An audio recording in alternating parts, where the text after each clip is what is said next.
Welcome back to this channel. This is Trendy Storm and you are watching first part of What If Naruto Became Earth's Last Guardian after the Z Fighters fell. If you enjoy this video, please like, share and subscribe to this channel. Now wasting no more time, let's start the story. Tenten. Listen to her, Sasuke said, earning the brunette's attention. I sense no lie in her, and Hashi isn't one to kill innocents. I sense that in him. Tenten was still worried about her teammates, but she trusts Sasuke. Back then she didn't, but after learning that he was helping Hinata with her training and showing her more respect and kindness than even Neji and her sister Hanabi, she trusted the Uchiha fully. Okay, fine, Tenten said, but then what do we do then? Tenten asked. Here's the game plan, if you guys are willing to listen, that is. Ika, Karen said. Well, we're pretty much on the same side here, Sakura said. Okay. Our concern right now is the civilians. We have to gather them and get them out of the village. That's your job, Ika, Karen said. Then what will you guys do? Tenten asked. We're going to deal with the Auto Nin, Ika, Karen answered. Are you sure you don't need any help? Sakura asked. We'll be fine, kid, trust me, Tetsuo, Zabuza said.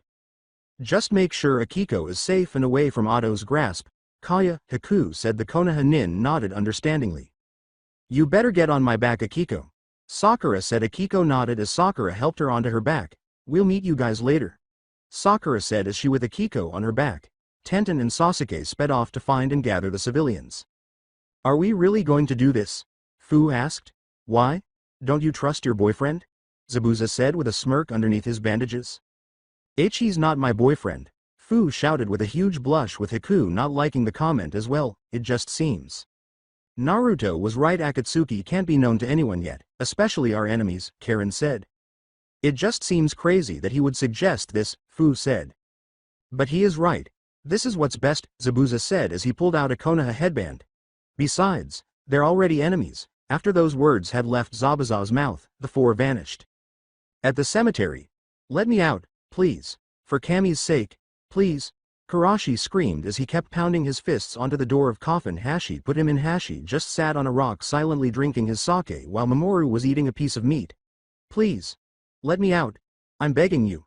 Karashi begged as tears of fear ran down his cheeks. Let me out. I want to go home. Geez, kid, and here I thought I was brutal, Kurama said, amazed at how far Naruto would go to teach someone a lesson. Kids gotta learn, Naruto thought, chugging down the last of his sake before throwing it at the ground before pulling up his lower half mask and putting on his straw hat. Minato and Kushina did not speak a word. As brutal and ruthless as his method to put this boy right, they trusted their son 100%. Lee suddenly appeared in the cemetery. Where's Karashi? Lee shouted, demanding answers. Lee? Is that you? Help me, I'm in the ground, Karashi screamed, wanting help. Dear Kami. Neji said, landing next to Lee. You are ruthless, Neji said with a serious look on his face, but was now nervous on the inside at the sight of Hashi's serious glare. The boy must learn. Hashi stood from the rock he was sitting on. This is what his boss did to innocent people. This is what he must be subjected to in order to truly learn and be reformed. Neji didn't want to admit it, but Hashi had a point, but this was still going too far. Karashi, I'm coming, Lee shouted. Lee, thank you, please get me out, Karashi shouted. Lee tried to make his way to where Karashi was buried, but Hashi appeared in front of him. Sorry, kid, but he isn't ready yet, Hashi said, looking at Lee with stoic eyes.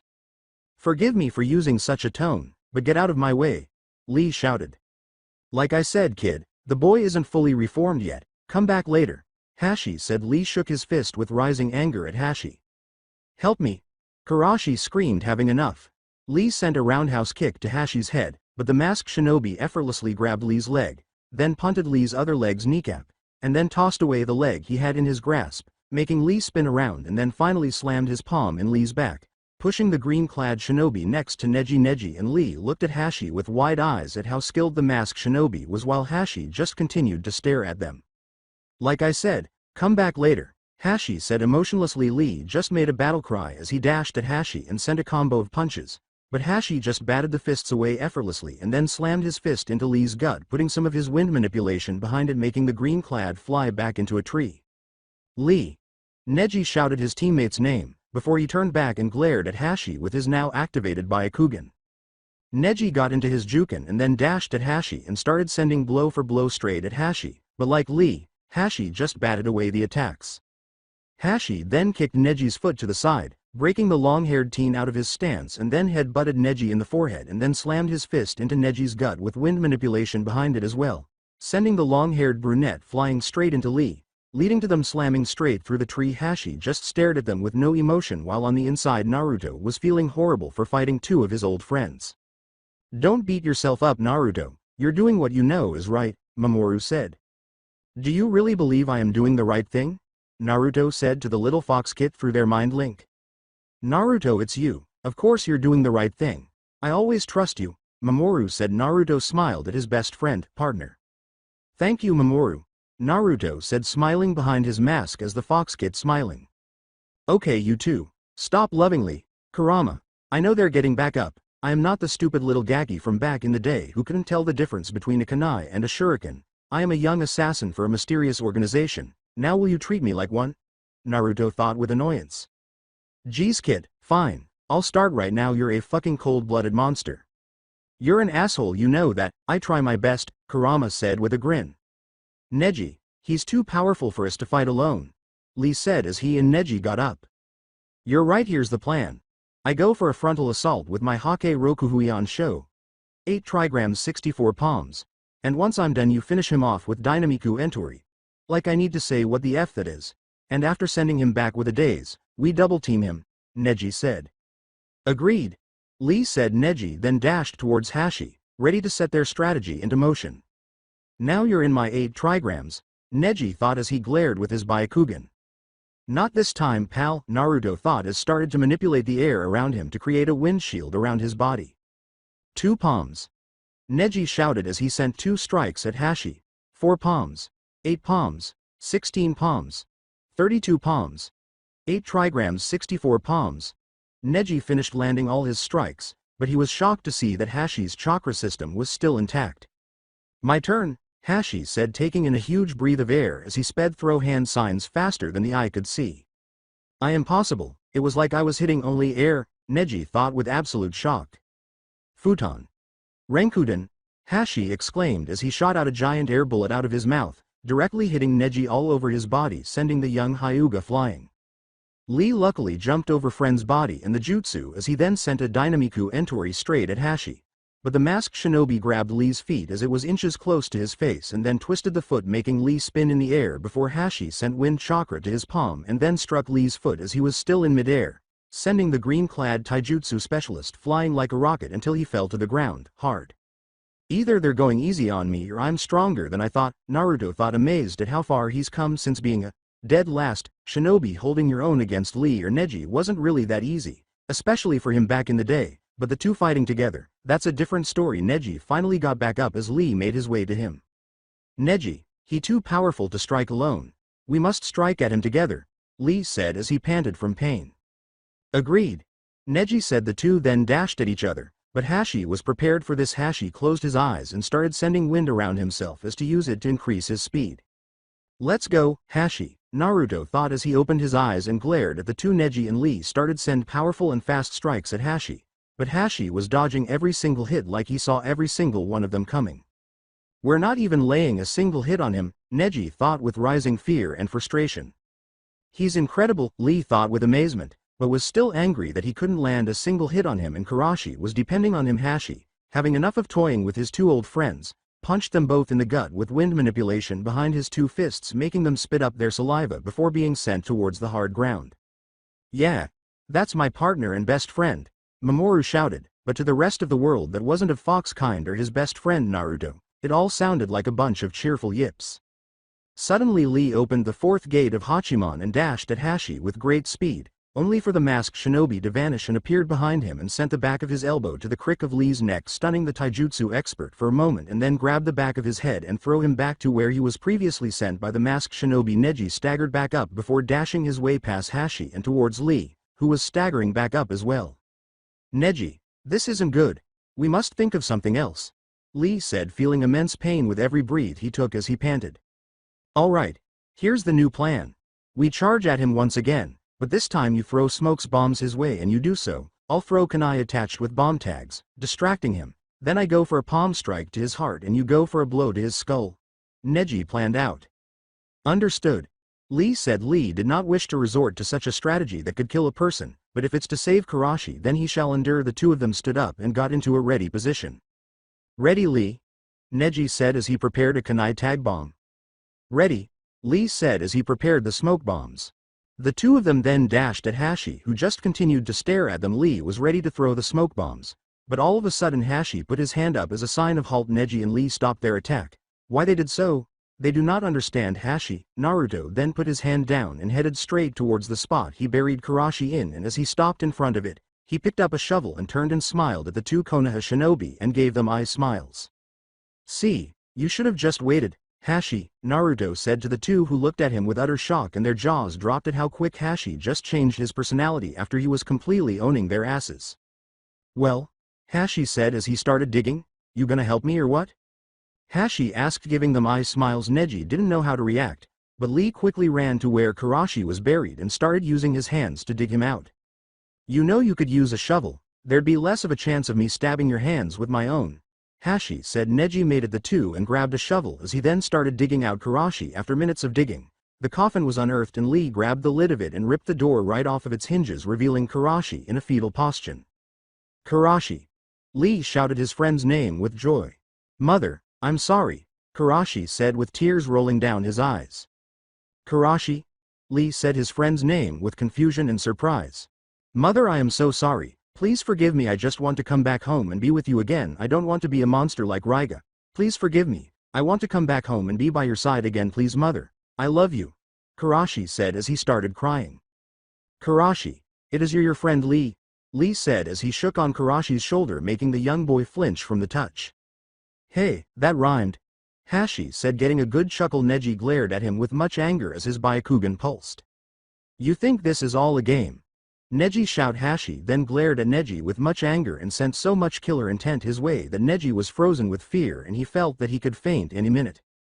Don't you dare ever say that to me again, Hashi said with an icy tone, but then his whole demeanor changed to friendly eye smiles and a cheery tone. Okay? This man's a lunatic, Neji thought with fear. Lee? Karashi said the bowl-cut-haired boy's name. Yes, Karashi, you're your friend, Lee said with a smile. Karashi now started to cry tears of joy as he grabbed onto Lee's tight suit. Lee. Oh, thank Kami. I'm sorry for everything, Lee. I want to be strong, but not like this. I just want to go home and be with mother, Karashi cried as he got his hot tears on Lee's clothing. It is all right, Karashi. I will bring you home and help you become strong and reach true youthful strength, Lee said, determined to help his friend. Hashi then made his way to the two with Neji on guard just in case the masked shinobi was about to try something. Hey kid. Hashi got the attention of the two, making Karashi scream in fear of the man who put him in what he thought would be his grave. Please, number more. I've learned my lesson, honest, just no more, Karashi begged. Quit acting like such a bitch, kid. When you see the man who put you in your grave, you gotta show some balls and glare at him. Show him that you're willing to show some gusto. Even if it's false courage, you should never your glare waver, because as long as you're willing to not let them get to you and to always stand up when they knock you down, then you will show true strength and will never be defeated. Hashi, Naruto had said without missing a beat. Karashi stared at Hashi with much shock and admiration. Not long ago, this man had just buried him alive and now he was giving him great moral advice for the future. Karashi now knew what Hashi was, a man with great honor, heart and a great man who only spoke truth. Lee and Neji were also shocked by Hashi. They guess he wasn't such a bad guy after all, but he was fucking nuts. All I wanted to do was ask you where Idate is, Hashi said. He's hidden inside an abandoned home just near of here, Karashi answered. Why do you wish to find this person? Neji asked, wondering of Hashi's intent. The man who was considered his caregiver was a missing nin, and a very dangerous one at that, and right before I killed him not too long ago, he begged of me to take Idate and care for him. I may not seem like a nice guy, but my friends and I wish to make Idate stronger, to make him into a true shinobi, Hashi said. We could make him stronger, Lee said with much youth. I feel it would be best for Idate to be in the care of those who understand him, like myself, Hashi, Naruto said. How would you understand him? Neji asked. Hashi gave a sigh as he closed his eyes, and as he reopened them he showed great seriousness in his eyes. Back in my old village, I used to be the dead last. Hashi, Naruto admitted. Lee, Neji and Karashi looked at Hashi with shock. They all thought that it was impossible for someone as skilled and powerful as Hashi to actually be a dead last ranked in his village, but his eyes showed no deception. Please lead me to him, Hashi, Naruto said, wanting to find Ide desperately, as he then grabbed Mamoru and placed him inside the pouch inside his cloak. Karashi nodded as he started to lead Hashi towards where Ide was hiding with Lee and Neji in tow. With the Akatsuki members, Zabuza had finished killing the Auto Nin in the base of one of the last auto bases in the village he was in and was now planting the bombs inside. He had already been to 3 bases while the Fu and Karen took 1 while Haku took the final 3 after he was finished. Zabuza shushined out of the building and met with the others. "You girls ready to blow this shit up?" Zabuza asked.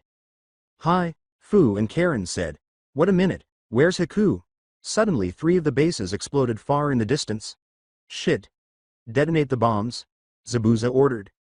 "Kai." All 3 shouted while making a hand sign, creating a number of explosions in the village. "There they go. But where's Haku?" Fu asked, worried about her teammate. Sure, she didn't want any competition for Naruto's affections, but she didn't want the dark-haired girl dead. In fact, they were best friends and saw each other as sisters. "Don't worry, she's fine. I sense her chakra heading back towards the place where we kept the young boy from earlier," Karen answered. "At least she's safe. So what now, Zabuza-senpai?" Fu asked her superior. "We take care of the remaining Auto Nin in the village," Zabuza said. "And Haku?" "Haku's a big girl. She can take care of herself," Zabuza said, leaving no room for discussion. "Now let's move," Zabuza ordered as all 3 of them then went back into the village to finish off the last of the Auto Nins.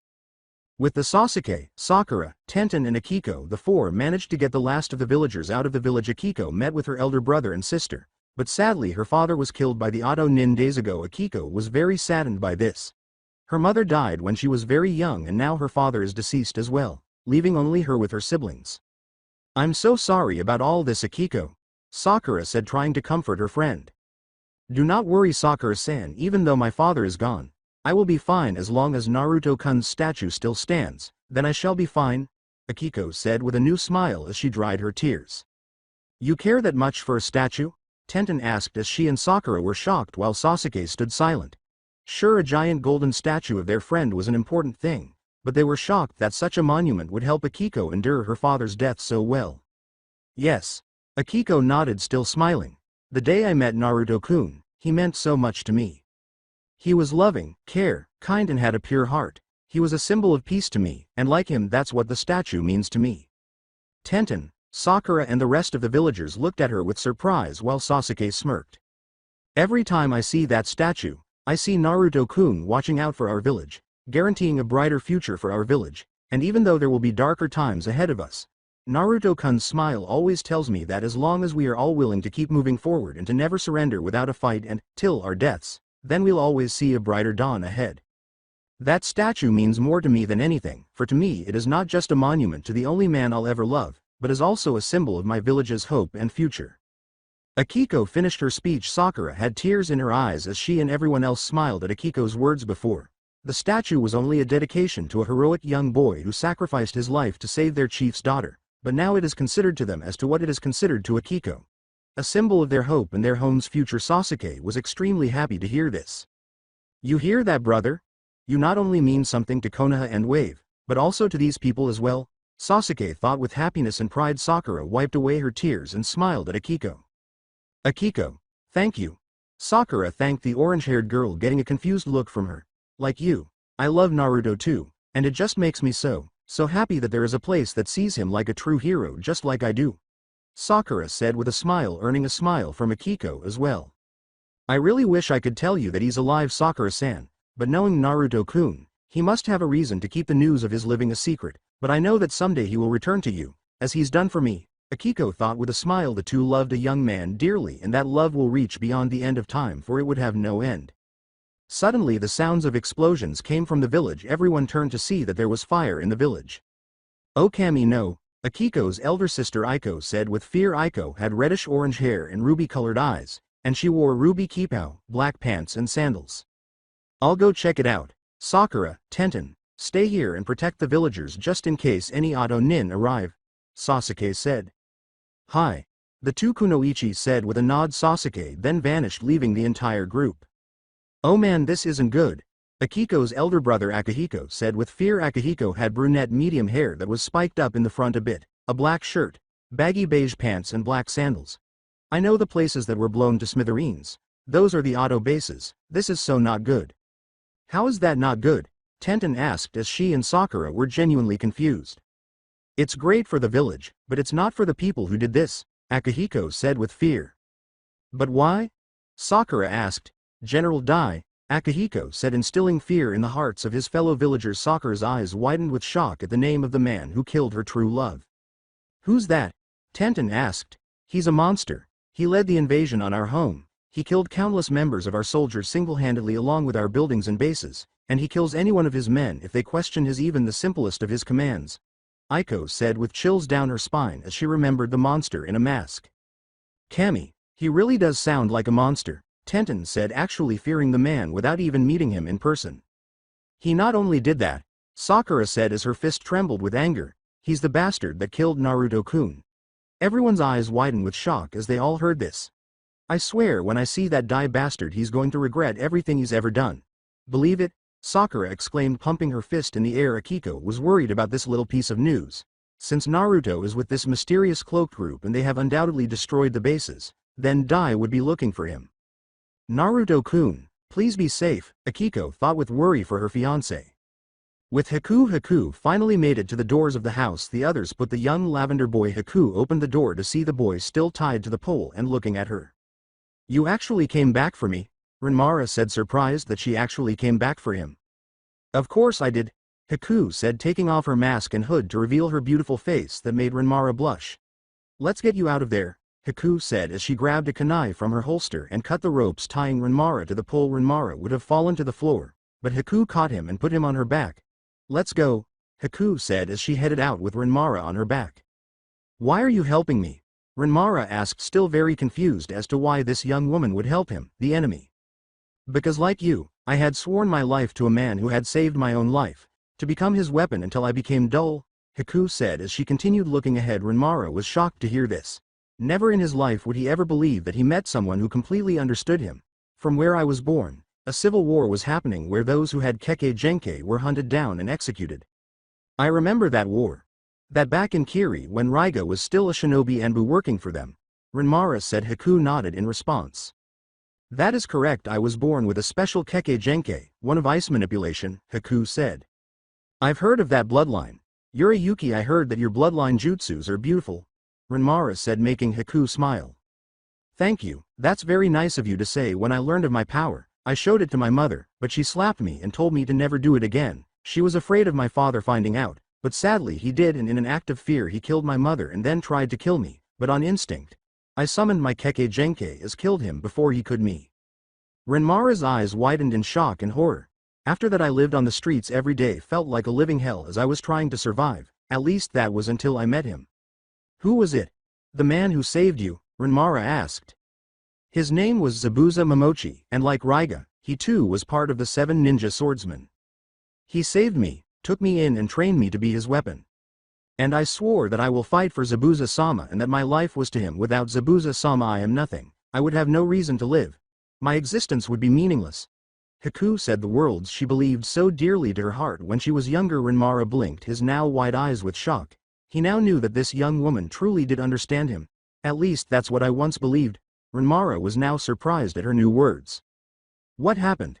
What made you think otherwise? Renmara asked, wanting to know the answer more than anything. Naruto-kun changed me, or as he's better known around here, Hashi, Haku answered. The man who killed Raiga? Renmara was shocked to hear this. He taught me that my life was already meaningless, Haku said. But why would you believe this? I thought Zabuza meant so much to you, Renmara said, confused. He was and still is, but let me ask you, do you think that my life did have meaning when I was considered just a weapon? Haku asked. Renmara was completely speechless. He did not see her as just a weapon, but his life was different. Actually, no it wasn't. Renmara had now started to question his existence. At first, I didn't understand what he was trying to tell me as I tried to deny every single word he spoke, but it wasn't until I died that I realized what Naruto was telling me. I am not a weapon.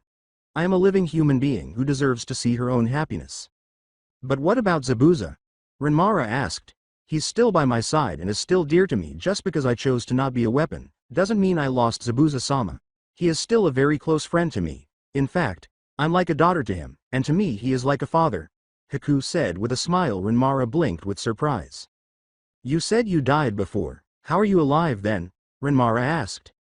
A friend of mine brought Zabuza and I back to life, giving us a second chance I did not waste or took for granted. I chose to not be a weapon, and on choosing that path, I've made so many friends. I still had Zabuza-sama by my side and I fell in love, Haku said, thinking about all she now had and was grateful for. I see, but let me ask you, you care for Raiga and love him as if he was your family, correct? Haku asked. Renmara nodded in response. Then you are not a weapon. For weapons do not feel emotions. Renmara was shocked by Haku's words. But I feel that, if I let go of Raiga, then I'll have no one, Renmara said. Well, you now have me, Haku said with a smile. Renmara looked at Haku with complete shock, and after a moment of taking it in, he started to cry tears of joy as he hugged Haku as tight as his weak arms could. Haku smiled at the young boy as she started shedding tears of joy that she had now saved this child. I promise that no matter what happens, I shall always protect you, Renmara-kun, Haku thought. After more traveling, Haku reached her destination. Renmara opened his eyes, sensing the dark-haired girl had stopped walking, and had his eyes widened with shock as he saw two twin blades poking out of a pile of rocks. Raiga, with Idate was cowering with fear as he sat inside an abandoned house with fear of what was on the outside. Karashi put him in here so that he'd be safe from any dangers. Aoi-sensei is dead. I'm all alone with no one to help me, and anyone could come in and kill me at any moment now. Nisan, I wish you were here. I want you here by my side. Even if you're still mad at me for all I've done, I don't care. I just want you with me right now, Idate thought as he started to cry, wishing for his elder brother to come save him and take him back home. Not really enduring this whole scene. Huh? Idate turned to see the masked man who killed Aoi, or as he knew him as Naruto. Naruto, why are you here? Idate asked. I'm here for you. Naruto bent down next to Idate. I want to help you, Idate, to help you grow stronger, to be a shinobi you can be proud of, to help you go back home with no worries. How are you going to do that? Idate asked. With help from the people who made me this strong. I want to give you a chance, just like they gave me, Naruto said, extending his hand towards Idate. Will you accept? Idate looked at Naruto's hand and then into Naruto's eyes. You know, even though you were a mischievous punk, you were one of the only few people I felt I could truly trust, Idate said. Do you still trust me then? Naruto asked. Idate wiped away his tears and then smiled at Naruto. With all my heart, Idate said, grabbing Naruto's hand and helping him up. Thank you, Naruto. Just call me Hashi until we get back to my group's base. I want to keep a low profile, ya know? Naruto said. Got ya, Hashi. Idate said with a smile. Good, Naruto said as he tipped his straw hat up. The two then left the house to meet with Lee, Neji and Karashi. You're all right. The group of 5 turned to see Hashi's companions. Tetsuo, Hana, Aika, meet Idate. He will be joining us back to headquarters, Hashi, Naruto said. Nice to meet you, Aika. Karen bowed with respect. Yeah, hi, Hana. Fu gave Idate a little wave. Not that I don't like greeting the fresh meat, I mean new members, but we have a problem. Tetsuo, Zabuza said with a glare, scaring Idate and Karashi. I can see that, so where is she? Hashi, Naruto asked. 108 degrees west of here, Aika, Karen said. Understood. You guys get these 3, Hashi, Naruto jabbed his them towards Karashi, Lee and Neji. To where the villagers are being kept by the rest of the Konoha Nin. I'll go find Kaya. Understood, Aika, Karen and Hana, Fu said, while Tetsuo, Zabuza just grunted as an okay. Here, wear this, Aika, Karen said, giving Idate a mask. Idate just put on the mask, no questions asked. Come on, pretty boy. Hana, Fu said as she grabbed Karashi's wrist and started dragging him towards where the rest of the villagers were. With Karen leading everyone to where there, everyone followed Aika, Karen towards the location of the rest of the villagers and Konoha Nin, where Naruto then followed Karen's directions as to where Haku was. 108 degrees west of here. Oh Kami, please don't let that be where I think it is, Naruto said as he made his way towards his friend's location. At the center of the village, a man with bulky armor and mask stared at the fiery destruction of his bases. Somebody is going to die tonight, Dai said with a serious glare. His men gulped at this. Kami, please don't let it be us, one of the Auto Nins thought with fear. Near a destroyed auto base, Sasuke walked towards the destroyed base and noticed a Konoha Hitai 8 that was cracked on its left side at his feet. Sasuke crouched down and grabbed the Hitai 8 and glared at it. Bastards! Sasuke cursed as his grip on the forehead protector tightened and his Sharingan glowing red with rage. With Haku and Renmara looked at the twin swords that were connected to the body of his other half that was under a pile of rocks.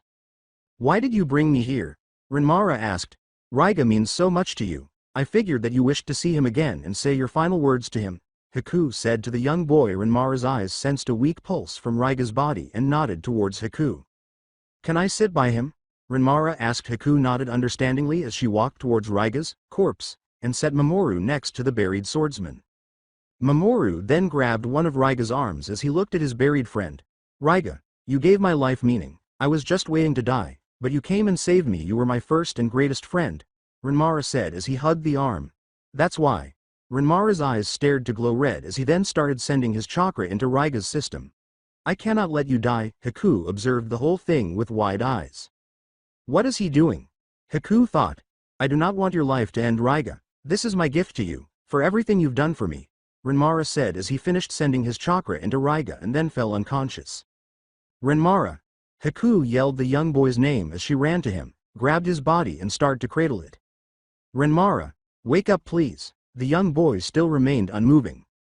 Please, don't leave me, Haku said as she hugged the young boy's body and started to cry. Haku quickly ran off to the side and placed the boy on the side of the cliff's wall and then dug into her bag and took out a container of the famous curry of life that she took from the curry of life shop. Haku opened the container and took out a spoonful and tried to feed it to Renmara. Please, eat this, I beg of you, Haku said, but the lavender-haired boy just wouldn't do anything as he still remained unconscious, but Haku was determined to make sure that Renmara lived, so she opened the boy's mouth and placed it inside his mouth as she then helped him chew it. Come on Renmara, please do something, Haku pleaded. Suddenly Renmara reacted and swallowed the curry. That's it, good Renmara, keep it up. Haku said as she then started feed Renmara more of the curry. Haku kept feeding it to him, but then Renmara stopped responding.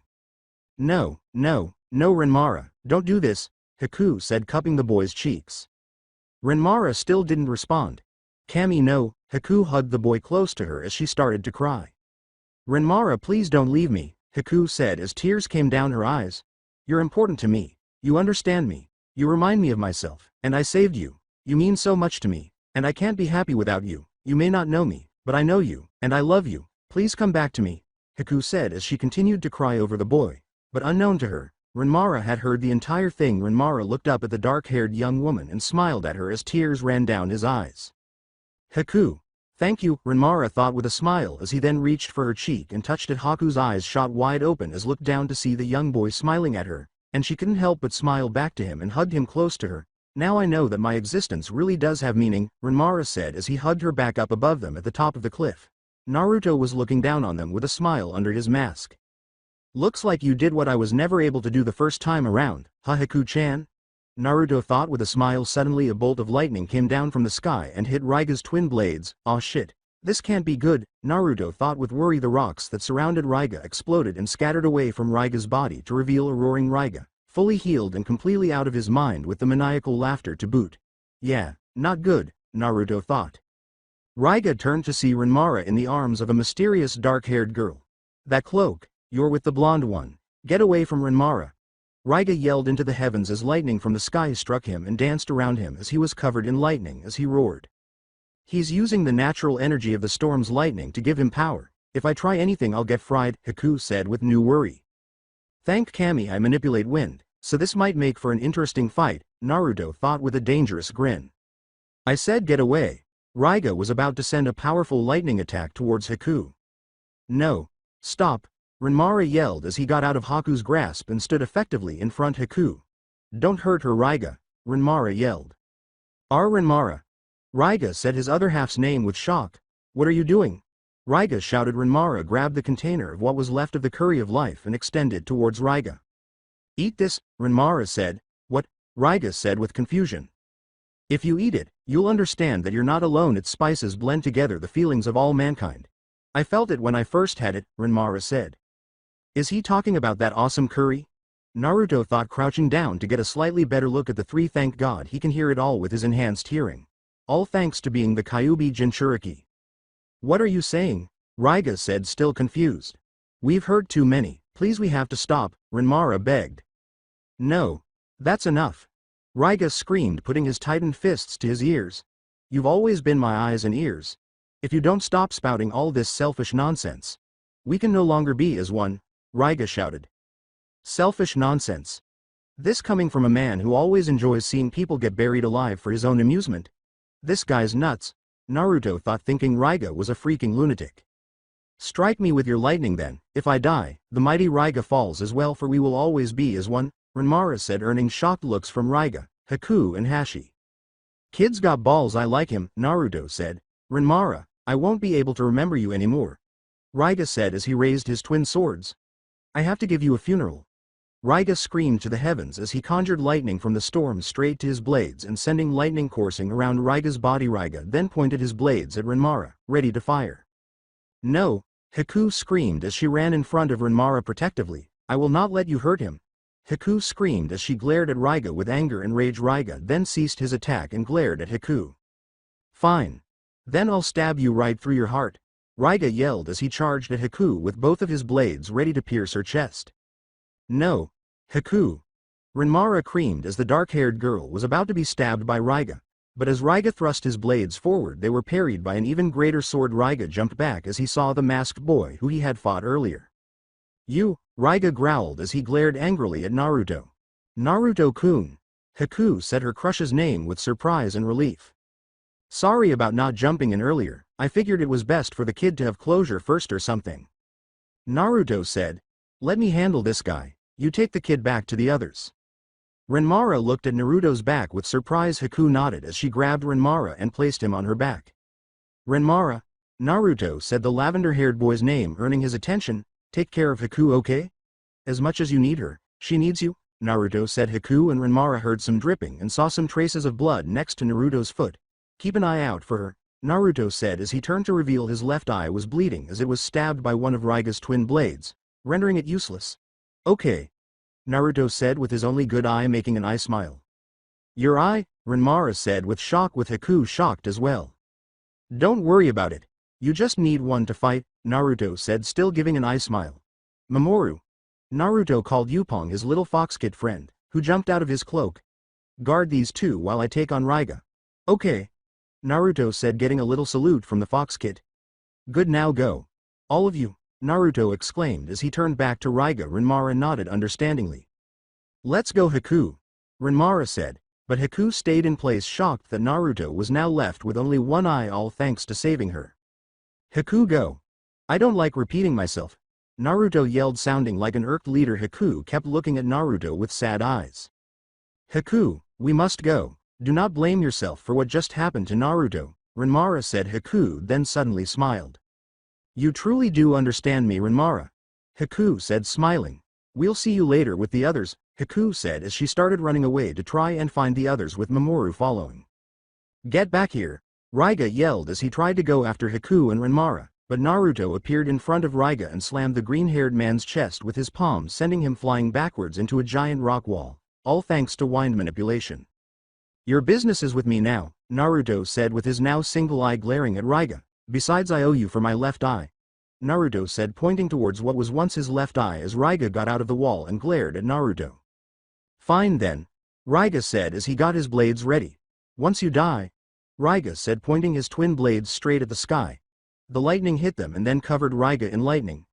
Your funeral will be one to remember, Raiga screamed as he then roared. Naruto continued to glare at the insane man with his single eye. Raiga and Naruto dashed at one another and clashed their blades. Sucker! Raiga yelled with a grin as he summoned lightning straight down from the clouds and struck Naruto with a vast amount of lightning as Raiga jumped away. Naruto was hit with a great amount of lightning, but the blonde gritted his teeth and glared at Raiga as he was having jolts of lightning hitting him, destroying his straw hat and created a few holes on his lower half mask. As the lightning stopped, Naruto's gritting teeth became a dangerous grin that shocked Raiga. How? Raiga said with shock and confusion. I face both Zabuza and Kisame at the same time for my kenjutsu training. Strikes of lightning are nothing compared to feeling like your bones have been broken and mixed up with the feeling of falling over from having so much blood bleed out of your body, Naruto said, still grinning like an excited maniac. Grr! Die! Raiga screamed as then sent lightning from the sky to hit Naruto again, but as it vanished the blonde just continued to grin at the fellow swordsman. Still alive, Naruto said, chuckling afterwards. Raiga then sent more lightning straight at Naruto, over and over again, but the blonde just laughed at he was getting struck by lightning. The Uzumaki was surrounding himself with a wind shield so he could take as many strikes of lightning as he can and still come back sort of all right. The sort of part was because he was injured from the first strike, plus he didn't have a working left eye anymore. After another strike of lightning, Naruto dashed at Raiga and went for his head with Shokin, but Raiga blocked them with Kiba. Yes, the swords are named after Naruto's friend, but of course it fits since Kiba means fangs.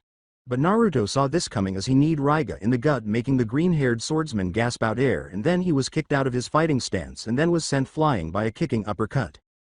Naruto then vanished and appeared behind Raiga and was about to grab him and put him in Omat Renge. Front Lotus aka Primary Lotus. But Raiga screamed to the heavens and conjured lightning to straight towards his body, making a lightning made of armor. Naruto vanished and appeared onto the ground with a hand sign and his chest expanded. Futon. Renkuden. Naruto shouted as he shot a giant drilling bullet of air straight towards Raiga. The green-haired swordsman landed onto the floor and tried to block off the attack with Kiba that still had lightning coursing into the twin swords to lessen the jutsu's impact on his body, but as the bullet hit its mark, Raiga let out a painful yell as he was hit and sent flying back. Raiga got back up as Naruto started making his way towards the ex-Kiri swordsman, and now resorting to more drastic measures, Raiga put both blades of Kiba together and aimed them into the sky, summoning lightning that covered his entire body, making Naruto stop because the blonde wanted to see what Raiga was planning to do now.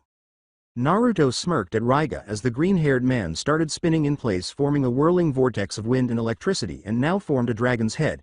Cute, you made a friend, Naruto said, still smirking. Naruto created two clones without the need for hand signs and extended his hand as the three started creating a jutsu. What is he doing? What is he creating? I will not let him finish. Raiga thought as he then shot his jutsu into the sky, and then the jutsu shot straight towards Naruto. Naruto grinned as his clones disappeared in clouds of smoke. Naruto then lifted his jutsu, his Rasen Shuriken. Naruto then threw his Rasen Shuriken straight at the dragon, and as the two jutsu collided, the Rasen Shuriken had overpowered the dragon since Raiga's jutsu was also made of wind chakra. And then the now giant Rasen Shuriken flew into the sky and exploded into a sphere of wind chakra before disappearing. Raiga looked up into the sky with disbelief at the fact his jutsu was completely overpowered.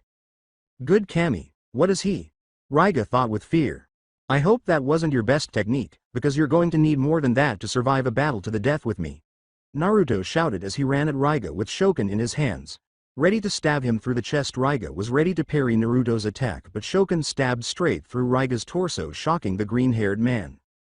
But how? You were farther away, Raiga said with shock and disbelief. Not really, Naruto said as a clone of himself with both of his eyes intact appeared next to the two, meaning that Naruto created a clone before saving Haku and Renmara. I made a clone before the fight to create a genjutsu. I was one step ahead of you this whole time. Well, you know, I didn't do your attack at Haku that cost me my eye, but after that you were of no threat to me, Naruto said as he pulled Shokin out of Raiga's chest, allowing the long-haired man to fall to his knees as the new hole in his chest started to bleed. No, I can't die like this, I need to be there for him, Raiga said as he fell to the ground and started to crawl past Naruto. Renmara, I'm coming. Renmara, Ryaga said as he continued to crawl with his blood making a trail behind him. The guy's still going after the kid, and he wants to protect him. This guy and Renmara may have a relationship that is parallel to Zabuza's and Haku's, but this guy isn't afraid to show how important Renmara is to him, Naruto thought. Don't worry Renmara, I'm coming, Raiga said as he continued to crawl. Just let the kid go, Naruto said, making Raiga cease his crawling. No, I must, I'm all he has, Raiga said. Wrong, he's all you had, but now he has much more. He has Haku, Naruto said. You do understand him, but Haku not only truly understands him, but can also make him into something better, to enrich his life with things you couldn't do yourself, bring him friends, to give him real love, and he will also make Haku's life complete in return. He has a chance at a great life, don't you want to give him one and not burden him? Raiga stayed silent as suddenly tears started flowing from his eyes, and not a funeral in sight to create them. You're right, I am being a burden, Raiga said. Naruto then crouched down and extended his hand. But that doesn't mean you can't be by his side all the way, Naruto said with a smile on his now exposed scarred face. No, that's exactly what it means, Raiga said as he quickly sat up on his knees and stabbed himself through his heart with one of his blades, shocking Naruto. Renmara, you're now free. And so Raiga spoke his last words as he fell on his back. Naruto stood up and looked at Raiga with sadness. You stupid old man, Naruto said as he grabbed the two blades known as Kiba and used a sealing scroll to seal them away. After putting the scroll in his pouch, Naruto pulled up his mask and then grabbed Raiga's body and carried him all the way towards where he sensed Mamoru's energy is. With Haku, Renmara and Mamoru. Haku continued to run with Renmara on her back and Mamoru running by her side. Haku. Mamoru. The party of three stopped to see the other Akatsuki members along with another person appearing in front of them. You two are alright. And you got the boy too? Fu said. Yes, who is he? Haku said, referring to the brunette boy next to them. This is Idate. Naruto said he'll be joining us as a new member of the Akatsuki, Karen said. Hello. Idate greeted the three in front of him with a polite bow. Haku nodded towards the boy as Mamoru yipped. Speaking of the brat, where is he? Zabuza asked. Right here. Everyone turned to see the blonde boy carrying Raiga's corpse, and I thought I told you to go find the villagers and stay with them. We said screw your command and went to find Haku instead, Zabuza answered. By the way, what happened to your eye? Raiga stabbed it when I saved Haku from getting pierced by Kiba, Naruto said. Renmara looked at Raiga's corpse with shimmering eyes of sadness. Raiga, Renmara thought with sadness. I'm sorry, I know you didn't want to see him like this, but I figured that you'd want to say your final words to him, once we give him a proper funeral of course, Naruto said with a lone sad eye. Renmara just nodded as he continued to look at Raiga's smiling face. Raiga, why are you smiling? A few minutes later. After finishing hammering down the wooden cross they made, Naruto stood up and walked next to Haku.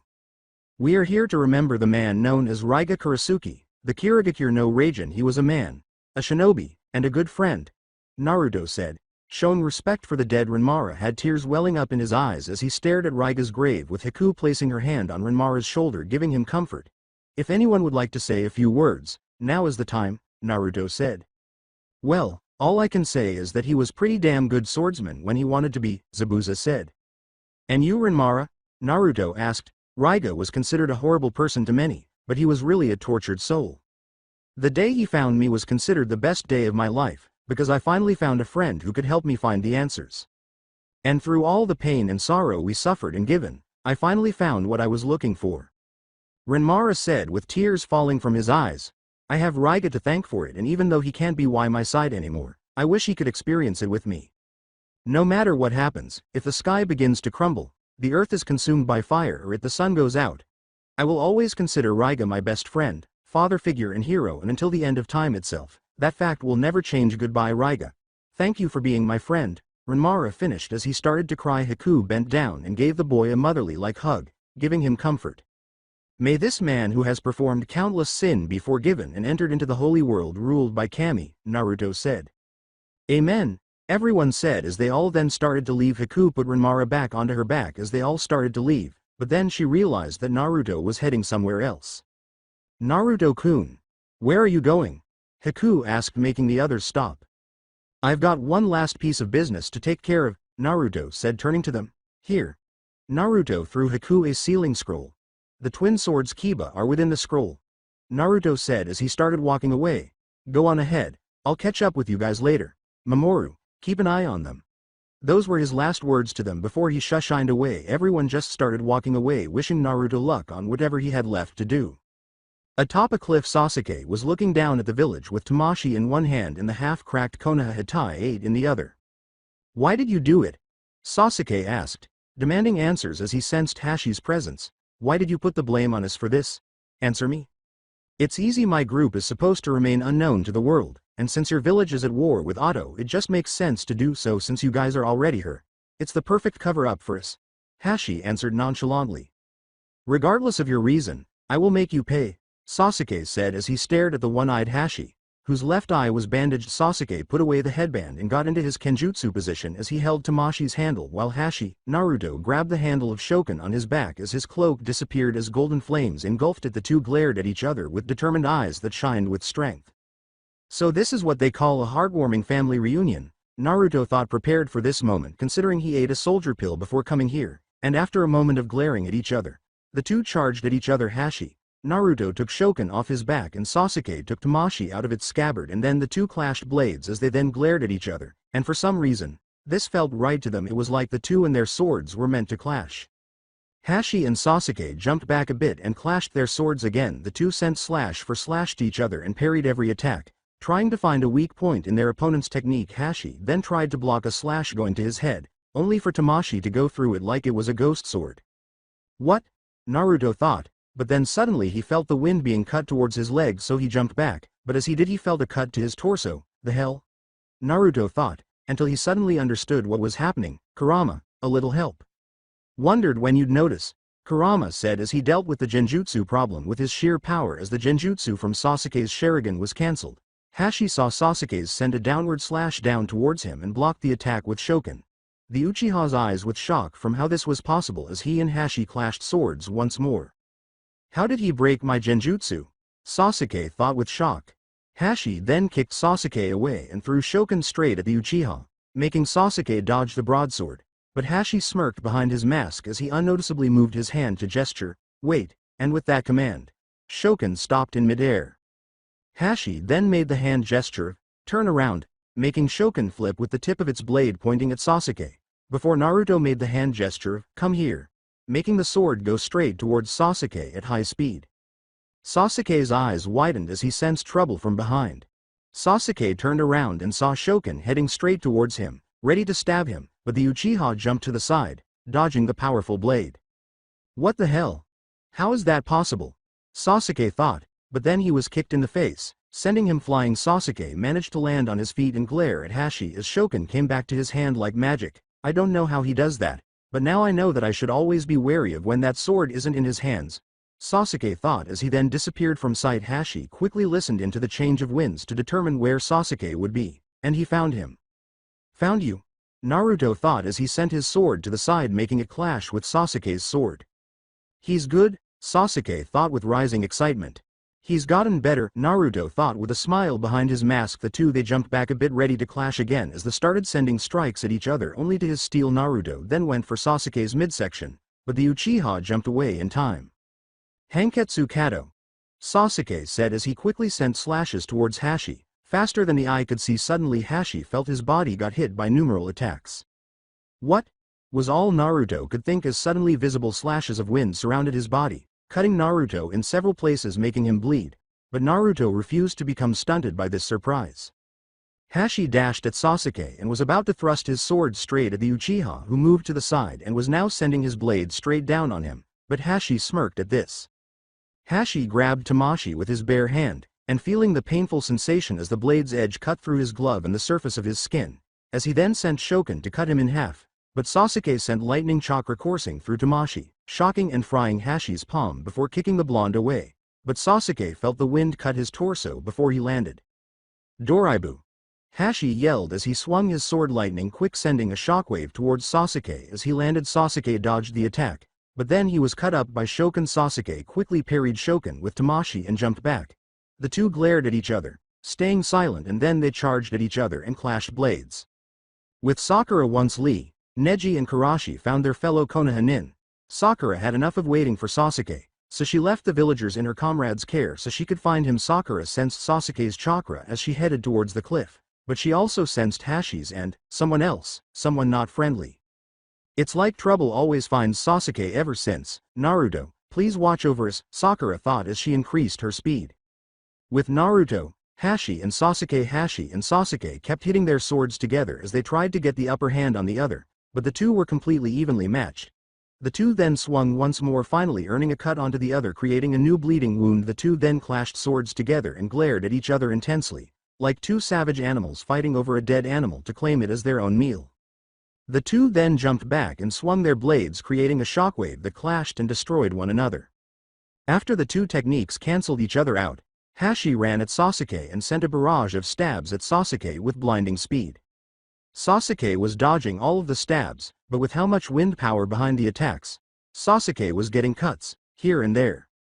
Sasuke then sent a diagonal slash from Tamashii, parrying Shokin and making Hashi move back a bit, and then Sasuke jumped and spun in the air and sent Tamashii to parry Shokin once more, before landing behind Hashi and sending Tamashii straight at Hashi and cutting his midsection, leaving a horizontal sword wound, but Hashi managed to stab the muscle between Sasuke's shoulder and neck. The two jumped back and glared at each other, Ignoring their injuries, Sasuke then went through a series of hand signs with one hand, inhaled a vast amount of air and blew fire around him, surrounding him in flame, and as quickly as the flames came, they disappeared, and so did Sasuke. Hashi tried to pay attention to the winds, but all he heard was the air cutting, making his eyes widen with shock before he started running to avoid the invisible slashes that were coming his way. Damn, this'd be easier if I had both my eyes, Naruto thought as his lone eye narrowed. Suddenly Naruto's leg was cut, making him trip, but he caught himself with his hands and then used the momentum to bounce off his hands, intending to land on his feet. But Sasuke took advantage of the situation and sent his Hanketsu Kado to send multiple slashes to Hashi that surrounded and cut up Hashi in a field of slashes. Hashi was bleeding as he gained many wounds, but now he was getting pissed, but then he heard the cutting of the air again.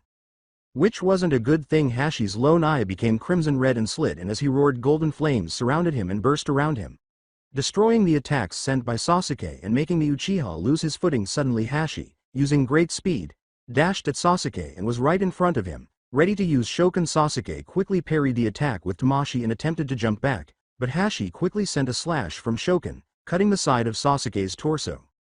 As the two were in distance of each other, Sasuke held his side as he glared at Hashi. It is said that when you clash with your opponent, you will understand him, as long as you're not some arrogant, ignorant ass and actually decided to listen to every clash. For some reason, Sasuke felt that he knew Hashi before even meeting him. Hell, he actually felt that they have met before, a long while ago, but how come he feels this way? Why do I feel I know you? Why do I feel I understand you and you understand myself as well? Just what are you? Who are you? Hashi Kyukaze, Sasuke thought. Kyukaze. Q9. Sasuke felt that he was onto something, but something in his mind tried to stop him from understanding what he felt he knew deep inside. You're not so bad, kid. In fact, you really improved, Hashi said, getting a surprised look from Sasuke. How do you know me? Sasuke demanded answers. Let's just say I'm friends with someone who knows you very well, and from the stories I heard, I must say I'm amazed with how far you went from there to now, Hashi said, picking invisible dirt from his gloved finger. Itachi? Hashi knows Itachi? Wait, now I remember those cloaks. He works for the same people who sent Itachi and that Kisame guy to attack Naruto. Sasuke then glared at Hashi with fury in his now glowing red Sharingan. They must have been the ones who killed Naruto. I'll make them pay. All of them will be dead at my feet. Sasuke then roared as purple chakra was surrounding him. Purple chakra? This ought to be good, Naruto thought with a smirk as golden chakra was dancing around him. The two then dashed at each other and started slamming their swords together. The two kept at it that they didn't notice a looming figure with them. The mysterious stranger put up a clenching fist as lava surrounded the front of him, and then he threw his hand pointing straight at them, making the lava go straight at the two. As Sasuke and Hashi continued to clash, they suddenly sensed a third party with them in danger along with it. The two jumped far away and just in time to avoid getting hit with lava. And here I thought I could kill two birds with one stone so easily. How shameful of me. A voice spoke. Hashi, Naruto and Sasuke turned to see a masked Auto Nin who was tall and muscular and also wearing bulky armor. And who might you be? Sasuke said, demanding answers. Allow me to formally introduce myself. I am Dai Kuragasa, general of the armies of Otogakure, Dai said, introducing himself. So this is the guy who made me almost take a dirt nap. Well, looks like it's time for a little payback, Naruto thought as he put Shokan on his back and cracked his knuckles. Hey, Uchiha. Hashi, Naruto said, earning Sasuke's attention. How about we postpone our fight until after we kick this guy's ass? Sounds good to me. Sasuke said as he resheathed Tamashi. Dai just stared at the two with no worry in his eyes. They have no idea what they are getting into, Dai thought as he continued to stare at the two swordsman shinobis. Hashi and Sasuke dashed at Dai, ready to cut him down, but suddenly lava erupted in front of Dai as the two got in close range of him, but lucky for them, they jumped away in time. I hate lava, it reminds me of that day, Sasuke thought as he glared at the rising wall of lava. Lava, I fucking hate lava, Naruto thought with widened eyes of nervousness and fear. Dai walked straight through the wall of lava like it was a regular waterfall, making Sasuke's eyes widen as big as Hashi's. I bet you're wondering how it is possible for me to walk through lava without worry of melting. Dai said, I am what a few call me a god of element, my own is, as you can see, lava. I am a man who has mastered the abilities of Yoden, lava release, so incredibly that I had earned the right to be known as the Yogen Shin, lava god. Suddenly lava rose and covered Dai's arm, covering it in magma as he extended one of his arms straight at the two, specifically Hashi. You two are outclassed, Dai said as magma from his arm shot towards Hashi. Naruto's mind was clouded with memories of his near-death experience that he didn't see the magma coming straight at him, but luckily Sasuke tackled him down before he could be hit. What's the matter with you? Sasuke said. Sorry, I just hate lava and rocks falling on me, and now I've been reintroduced to those two goddamn things again. Hashi, Naruto said as he shook his head to get rid of the last bit of fear he had left. Him too, huh? Sasuke thought. But now I'm back to normal, and I'm going to cut his fucking head off. Hashi, Naruto said as he stood up and grabbed the handle of Shoken. Dai just stood there looking at them, and then he sensed another hostile presence behind him. Troublemaking brats, Dai thought as he slightly turned his head to see Sakura in the air with her fist cocked back and covered in green flames and have a rage-filled look on her face as she glared at Dai's eyes. Sakura let out a war cry as she thrust her fist towards Dai, but the general of Auto grabbed Sakura's wrist and was about to send a chakra-enhanced punch of his own straight to her chest cavity to effectively kill her. Sakura-chan, Hashi, Naruto shouted, making Sasuke look at him with shock. That sounds like, Sasuke thought with shock as he thought about his deceased best friend and brother. Naruto quickly grabbed one of his kunai and threw it straight towards the two. Once the kunai arrived to the two, Naruto quickly went through a series of hand signs faster than the eye could see, except for Sasuke's, who still looked surprised at how fast Hashi moved his hands. Hashi then suddenly disappeared and was in front of Dai and kicked the fist with his leg being chakra enhanced, and he grabbed Sakura's body and then he kicked themselves away from Dai and disappeared again with a kunai falling onto the floor in front of him. Kawarimi no jutsu, you switched yourself with a kunai you threw in my direction and then switched back when you grabbed the young girl. A very wise and creative move, Dai said, grabbing the kunai from the floor. Hashi placed Sakura next to Sasuke before he glared straight at Dai. You guys stay here, Hashi said as he grabbed the handle of Shoken and took it off his back and got ready for a fight with the Auto General.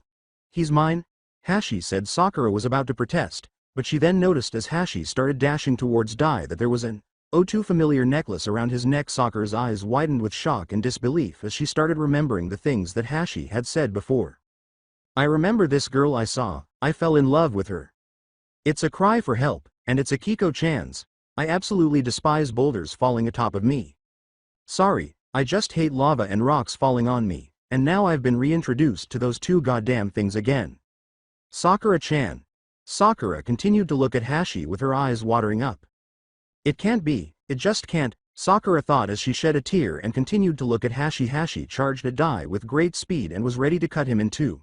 But suddenly another person jumped in and took the hit for Dai. The person that sacrificed his life melted into white goo, but this white goo made Naruto's eyes widen with shock and disbelief as he crouched down and took a handful of it into his palm as he put Shoken back onto his back. This goo, this substance, this power I feel inside of it, Hashi, Naruto said with shock. It's a special material to make artificial humans, that's all you need to know, Dai said as he lifted his leg up and sent an axe kick down on Hashi. But the masked swordsman grabbed Dai's leg and sent a fist to his torso, sending the masked Auto General skidding back. Where did you get this? Hashi, Naruto demanded answers. Shouldn't have underestimated you, Dai said. Where the fuck did you get this? Hashi, Naruto yelled with a serious glare. It's a project Orochimaru has created through using this material. Not many know where he gets it from, Dai said. Hashi, Naruto, no. Only Naruto stared at the substance in his hand as his lone eye started to water. Akane, so this is what happened to you, my dear sister, being used as a test tube for that bastard snake. Naruto thought as he clenched his hand that still carried the goo, making it ooze out of his hand. Minato and Kushina had widened eyes with shock at now knowing what had happened to their daughter, and now they were seething with anger at the knowledge of the pale-faced bastard using their daughter as a source for his own twisted experiments. Orochimaru, you monster. You tried to kill me when I was an infant, causing my parents to split and lead my mother into a deep depression. You brought harm to my son and almost got him killed, and now apparently you kidnapped my daughter and using her for your sick twisted experiment. Minato thought with so much anger as he started seeing red. You brought so much pain to my family. When my son confronts you again, I will be there and I will kill you, Minato swore as his anger continued to rise. I'll kill him, I'll kill him, Naruto shouted as his chakra and killer intent started to rise, making Sasuke look at him with surprise, Dai glare at him. All the while, Sakura was still in a shocked daze of the sight of her long-lost love's necklace around Hashi's neck. I'll kill him for hurting you, Akane, Naruto shouted as the chakra around his body burst, making a shockwave that made Dai jump back. This power, It's incredible for such a young boy to have, Dai thought as Hashi continued to exert power from his body. Akane? Where have I heard that name before? Sasuke thought, but then he got it. Wait, now I remember. Konoha. A year ago, a sister? Sasuke and Sakura shouted with shock. Yes, that's correct. Kushina, Naruto's mother, was not only pregnant with him, but a girl as well. Her name was Akane. Kakashi said. Why are you telling us this? Sasuke asked. I've always wanted to tell Naruto about the truth of him not being born an only child, but then that probably would have brought problems considering how Naruto's personality works. He probably would have tried to search for her since there was no record of a deceased body that belonged to her the day the two were born. I've wanted to tell him for so long, but since he's gone, I felt that it would be best that you two would know in his place since there's a little piece of Naruto still in the two of you, Kakashi explained. So what you're saying is that we're the closest for Naruto to hear the truth from you. Sakura deduced, earning a nod from Kakashi. Naruto, if only you were still alive, Sasuke thought. Back to now, so she is still alive then? Does this mean that Orochimaru kidnapped her on that day? The bastard. But why is Hashi so angry about this? Does he share a relationship with Akane in any way? Sasuke thought as he continued to look at Hashi, who continued to pour vast amounts of chakra out of his system. As the power rose, it then decreased until the chakra danced around Hashi, Naruto's skin as the young masked shinobi glared at Dai. Dai just stood there as lava rose from the ground and then rose from the ground and covered both his arms in magma. Dai then swung his arm making the magma extend and go for Hashi, but the masked shinobi jumped back. However, Dai smirked as he summoned lava to shoot out from the ground and consume Hashi. No! Sakura screamed to the heavens as she saw the masked scarred boy consumed by lava. Whoa! Sasuke and Sakura turned to see Hashi was alright. Didn't expect to be so loved. Hashi, Naruto said with a smirk. Suddenly Sakura dashed at Hashi and tackled him into a hug as she cried into his chest, shocking both the masked swordsman and Sasuke. I'm so happy, I'm so happy. Sakura kept repeating as she held the masked shinobi. Naruto smiled at her as he hugged her back. I'm so happy that I didn't lose you again, Sakura said, making Naruto's eyes widen with shock. How did she know? How could she know? There was no way for her to know, right? Naruto just patted the pinkette on the back with comfort before he separated from her and walked beside Sasuke as he grabbed the handle of Shokin and took it off his back and started twirling it in his hand. Uchiha, as much as I want to take this bastard down myself, I think it would help if I got some assistance, Hashi, Naruto said. Agreed. Sasuke said, getting in his stance with Tamashi ready. Just stay out of my way, loser, Sasuke said as his Sharingan flared.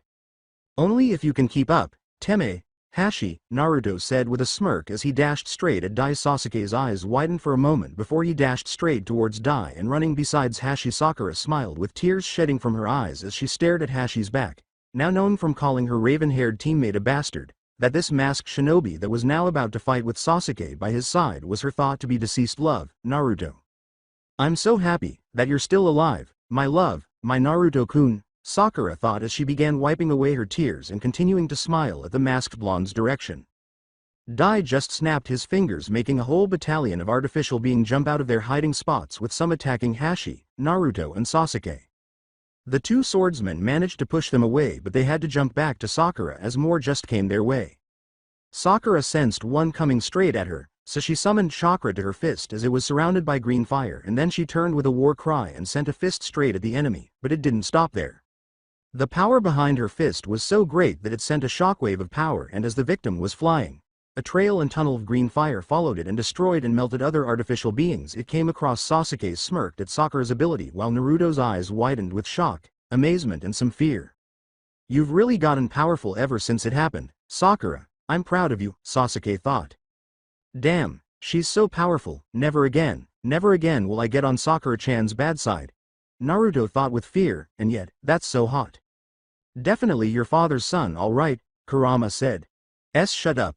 Naruto yelled through his mind link, making Kurama, Kushina, and Mamoru, who was connected to the mind link which helped him listen onto the conversation even though he wasn't with Naruto, started laughing their asses off while Naruto and Minato were blushing red with embarrassment. The three genin got into their fighting stances as they had their backs together, ready to take them on.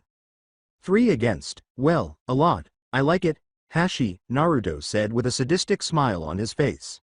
Baka, this isn't a source for pleasure, well, at least not just for you, Sasuke said with a stoic look, but was grinning on the inside, feeling extreme excitement. Geez, would the two of you calm down? This is no time to see who's better, so stop acting like a bunch of macho men.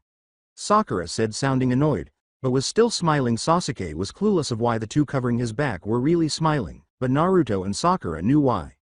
The genin of Team 7 were fighting together again. Suddenly all the artificial warriors ran straight at the three. Let's go! The genin shouted as they all went and started fighting. Sakura started pounding all enemies that came her way with powerful kicks and her fists aflame. Over the time Team 7 was disbanded, Sakura had pushed herself to the limit that even Tsunade was impressed. Sakura always possessed two elements, which were water and earth. The latter she used in a way that shocked both Tsunade and Shizune. Sakura had pushed herself to control the earth around her, and trained hard with it, and she had attained a moveset that not even Tsunade could use. Say good night. Sakura yelled as she jumped high into the air above a vast amount of enemies. Once Sakura came down, she slammed her fist down to the ground and sent a shockwave of her chakra deep into the earth. The pinkhead gave a grinning smirk as the earth crumbled around her and sharp pieces of the earth shot out and killed the surrounding enemies. Sakura then surrounded her body with chakra and then started spinning in place with great speed that she became a tornado that consumed the pieces of earth and surrounding enemies and killed them. After a few seconds more, Sakura stopped spinning, releasing her jutsu and letting all the pieces of earth, goo and artificial body parts fall to the floor. Naruto stared at Sakura, who was smirking and holding her bicep as she pumped her fist in the air, with eyes of admiration, affection and love as it felt like hearts danced around him. Whoa, now that's a woman, Datbeo, Naruto said as he blocked an attack and cut an enemy that was behind him and cut the one in front of him in half, all the while he was still staring at the pinkette. Oh, my Sochi's in love, I'm so happy. Kushina cheered inside Naruto's mind as she cried tears of joy, with Minato chuckling and scratching the back of his head with a sweat drop. Sasuke sent wave for wave of blinding cuts towards his opponents, skewering them all and leaving them all into heaping messes of goo. Sasuke then started dashing with blinding speed and with great agility as well. As he started to mow down everyone in his path, Sasuke then concentrated his power into Tamashi until it burst into royal blue flame, and then Sasuke sent a sideways slash towards a big group of enemies, sending a giant slash of blue fire towards them, eradicating and melting them all. Sasuke took down a great amount of the artificial shinobis, and he was only getting warmed up. Naruto was amazed at how powerful the two have gotten that it made him smirk, but he was still focused on the fight. Naruto just mowed down all enemies that got in his way. He cut them up and down to size with shoken and chops from his hands that had wind manipulation behind them, blow their artificial brains out with explosive kunai that hit right on their mark, and smash right through their bodies with his fists which had wind manipulation behind them. Naruto was one hell of a fighter, and he'd be killing these guys quicker if he was able to use his jutsu, but that'd just give away his status as being alive. Dai eyed them all with interest. They all were displaying impressive power, and they were all still in their early teen years, which made Dai think one thing: these three will become a real nuisance in the future. Hashi, Naruto sent his own chakra mixed with Kurama's into Shoken and used Doraibu, sending a powerful and lightning-quick shockwave of golden flame straight at Dai. Everything that was in its path was consumed by the destructive flame. Enemies, the trees and the earth itself, but Dai somehow managed to escape the attack, but he was very impressed at the magnitude of the jutsu, and yet the one-eyed masked shinobi was not showing any signs of fatigue. This one's interesting. He would be a very worthy addition to Ado, but it's obvious by the look in his eye that he would never do such thing. However, he will still make for a worthy opponent, Dai thought as he stared at the masked boy with his hands turning into magma. Hashi managed to squeeze past the row of enemies and dash at Dai, but the general was prepared as a stream of lava, shaped like an eel, shot out of the ground and through Hashi's body, only for the masked shinobi to disappear. Kage Bushin, Dai thought as he turned and used his magma arm to block a slash from Hashi. Naruto. The two glared into each other's eyes before Hashi had to jump back to save himself from getting hit by Dai's free magma fist. Dai noticed that Shoken was completely fine, like it never made contact with magma at all. An impressive sword, Dai thought. Dai thrust his magma fist forward, sending a flying magma fists that separated from his arm flying straight at Hashi. Naruto. Hashi managed to jump out of the way, but had to start dodging, rolling and running away from the rest of the flying magma fists Dai was sending his way. This bastard, Naruto thought with anger, knock it off. Hashi, Naruto yelled as he readied Shoken like a bat and swung at one of the magma fists and hit it dead on, making it explode on contact and eradicating it. Dai did show it, but he was surprised to see Hashi's sword smash through his magma like it was nothing. Dai had enough, So he decided to end this battle by jumping high into the air and then rocket down with his magma fist facing down to the ground and getting bigger. Oh shit, Naruto said as he ran back to regroup with the others. Not good. We've got to move. Hashi, Naruto exclaimed, earning Sasuke's attention. The Uchiha looked up to see Dai rocketing down to the ground. That can't be good, Sasuke thought. Naruto managed to reach Sakura, but as he turned around, Dai smashed his giant magma fist into the ground, creating giant waves of lava around the place. Naruto sent a vast amount of his chakra along with Kurama's into Shokan and then sent slashes towards the ground, creating ruts that would be used to keep the lava away from them. Sasuke appeared on the other side and did what Hashi did, by making a rut into the ground just in case. Dai then summoned a grand amount of lava and magma into his arms and outstretched them into the sky, making it shoot out of his magma-covered hands. As the lava was being sent into the sky, it shaped and took form of a dragon made of pure lava. The lava dragon eyed the three with its boiling eyes, making them feel unease. And who can blame them? Yogen Ryu, Lava Dragon. Dai said the name of his technique and his hand was raised into the air. Kurosu. Kill. Dai ordered as his hand went down, making the lava dragon rush its way towards the three young shinobi. Naruto looked up at the dragon with fear for his friends' lives. He had no choice, he had to summon the full power of his Mokuton and Kurama as the blonde was prepared to give his all to save his friends. Sasuke ran in front of him and Sakura and then held Tamashi and closed his eyes as he started concentrating. Will all my strength, I beg towards the heavens to grant me the strength to summon the most powerful warrior of all time to protect myself and my comrades, and to banish all opposing elements into the rotting ground and hell itself. I call upon the great warrior who defeated the god Orochi. Sasuke chanted in his head before he quickly opened his eyes to reveal his Sharingan spinning rapidly in a clockwise motion. Susanoo. Sasuke yelled as his body was starting to produce purple flames that consumed him, Naruto and Sakura. Sasuke yelled with pain as he felt the awesome overwhelming power that was granted to him by the legendary sword of his clan. Suddenly, surrounding the three teens was a gigantic, humanoid skeletal being made of purple chakra and had a pair of horns on its head. The purple skeletal being then grew a shield on its arm and then put it in front of itself to protect itself and the people inside it. Suddenly the dragon made contact and started hitting the being with its entire molten body. What felt like hours was really seconds as the jutsu started dying down as the shield started to crack and blood to leak out of one of Sasuke's eyes. Once the dragon disappeared, Sasuke's eyes stopped spinning and in turn, the skeletal being made of pure purple chakra started to disappear. Sasuke fell to his knees and started patting from exhaustion. Sasuke. Sakura shouted her raven-haired friend, teammate's name as she rushed to his side and provide aid. Sakura sensed Sasuke's heart racing rapidly, but she managed to slow it down back to an average rate. Dai took the chance and surrounded his body in lava, creating a giant bubbling amount of lava. Now Dai. Dai shouted as the mountain of lava started rocketing towards the three. Naruto gritted his teeth as golden flames danced around his body and then went into Shokan. Sasuke also gritted his teeth with anger as royal blue flames danced around him and into Tamashi. Doraibu. Ao Jigoku Habana, Blue Hell Spark. The two yelled as they sent waves of fire from their swords and straight at the giant mountain of lava. As the jutsus connected, they cancelled each other out. Alone, Naruto and Sasuke's attacks would have probably done nothing, but together, they produced enough energy to destroy Dai's technique. Dai jumped back onto his hands and feet as Hashi, Naruto and Sasuke were panting while Sakura glared at him. Impressive, you stunned me for a bit. It's not easy to do such a thing, Dai said. However, if that's all you've got. Dai stood up with lava surrounding him with the light produced by them dancing off his body. Then I'm afraid your hopes for winning this battle were all for naught, Dai said. Good God, he looks like nothing happened to him, Sakura said to herself. Hashi, Naruto and Sasuke got into the Kenjutsu stance ready to fight again. Sakura looked at the two with surprised eyes, but then she had a determined look upon her face.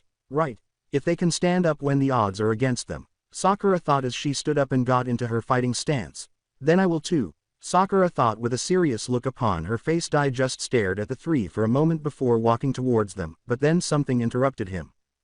Dai Ippon-sama. An Auto Nin shouted as he and a few others showed up.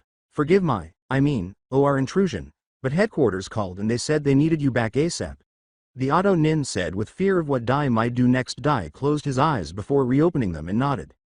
You three young ones are lucky I am needed elsewhere, but I'm sure we'll meet again to finish what we started, but until then.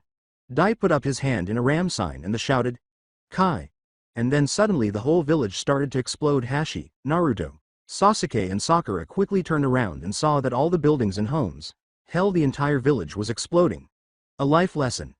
If you cannot win a fight, make sure your opponent doesn't either, Dai said as he started walking away. You monster, you monster. How could you?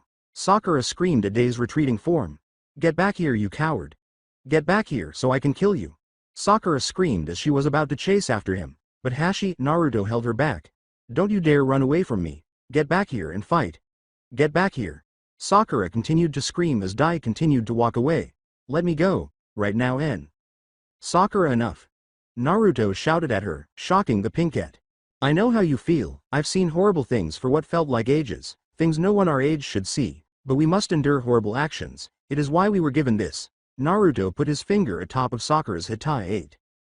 Once we wear it, we endure everything that comes our way, not for ourselves, but for others that we want to keep protected from these horrors, as much as you, along with Sasuke and I, wish to end this monster for what he did to these innocent people. We must endure and think like the shinobi we are. Don't let such horrors change you, Sakura. Don't allow these things to harm your heart and affect your mind. Never let them in all at once, or else you will be doomed to doubt yourself. Don't end up like me, Naruto said as he stared at Sakura with a lone teary cerulean eye. Sakura stared into Naruto's lone eye with tears pouring out of her own. Naruto-kun, you've grown up, and you've changed. Arigato for looking out for me, Sakura thought as she closed her eyes shut and gritted her teeth. She then quickly opened them and turned to glare at Dai's retreating form. Don't think I'll forget this, you bastard. Sakura yelled at Dai. I swear that when the day comes, I'm going to kill you for every horrible thing you've ever done. Sakura yelled as green aura danced around her body. Incredible, she's generating her chakra subconsciously, Naruto thought with shock and amazement along with his parents. I'm really liking this girl the more I see her in action, Kushina exclaimed in Naruto's mind with a grin and her hand on her bicep and her fist pumped in the air. I'll see it when I believe it, Dai said as he continued to walk away.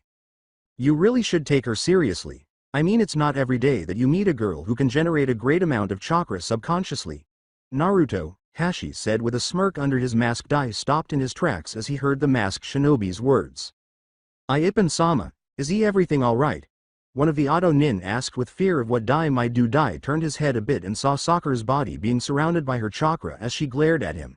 He was intrigued by this. Dai said, sort of, as he turned his head forward again. Then I hope to see you again someday, all of you, Dai said. Konoha's Team 7 is just full of surprises, Dai said with a smirk underneath his mask.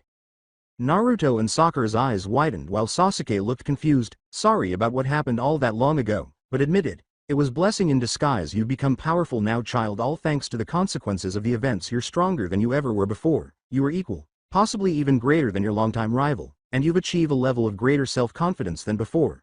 You're no longer the useless child who called yourself shinobi, but instead a true warrior. I don't understand. Just a moment ago he acted like Sakura wasn't even worth his time, and now he's saying he's impressed with her. Sasuke thought with great confusion, but Naruto and Sakura knew who he was really talking about. He was talking about Naruto. Somehow Dai knows that he's still alive. Dai then started to walk away with his subordinates following.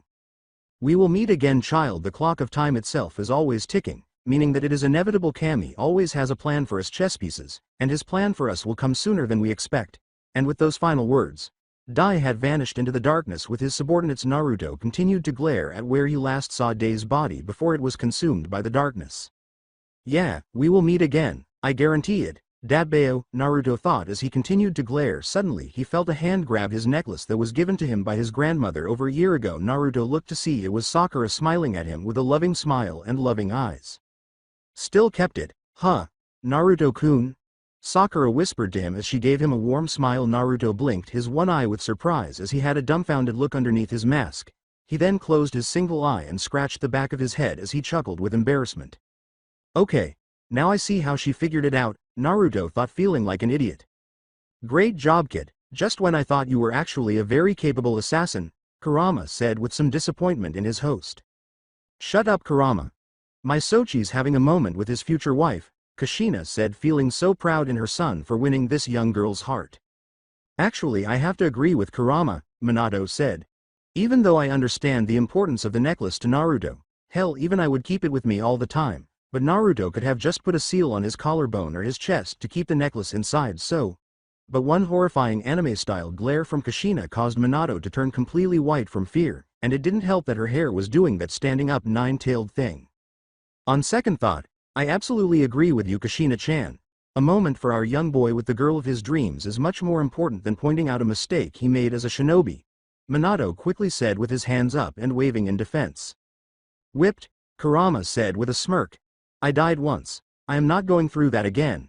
Minato whispered to the almighty fox spirit on the outside of the blonde boy's mind. Naruto just smiled at Sakura.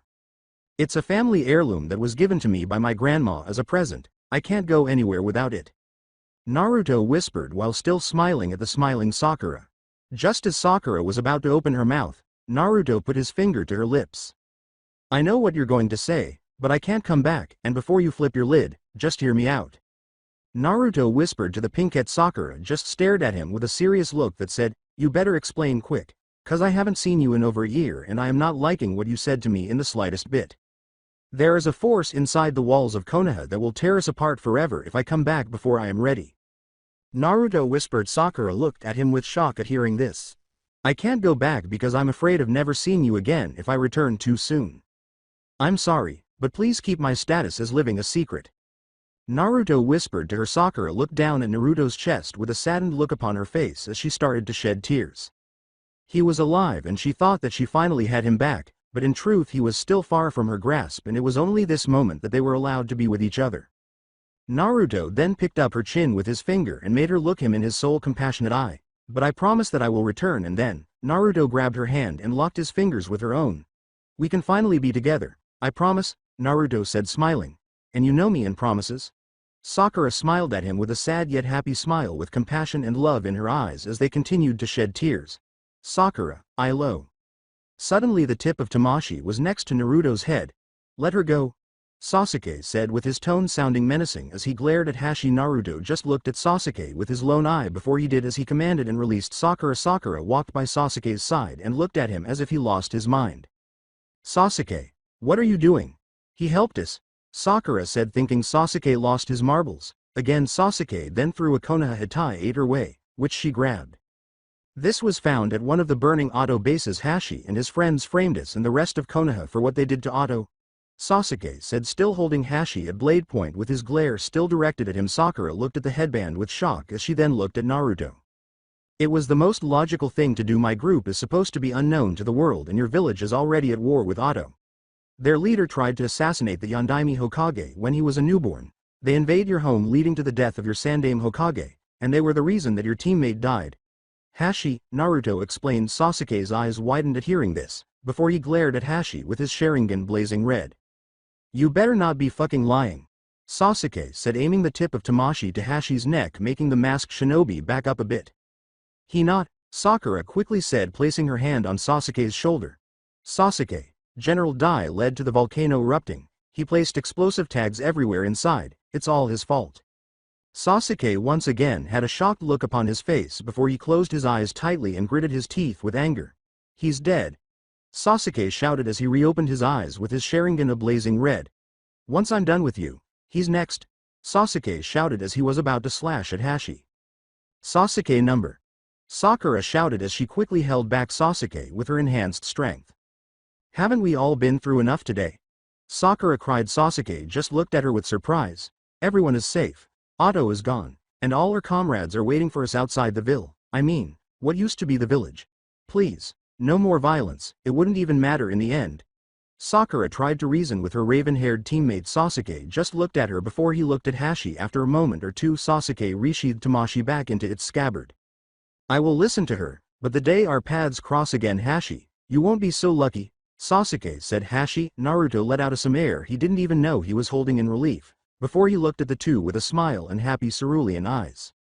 We'll be looking forward to that day, then we could finish what we started. Hashi, Naruto said with a smile underneath his mask as he started walking backwards toward the cliff's edge. This was fun, we got to do it again sometime, but until then, Hashi, Naruto said with a smile as he stopped at the edge of the cliff. Hashi, Naruto bumped the left side of his chest, where his heart resides, with his fist and then changed the fist into a peace sign.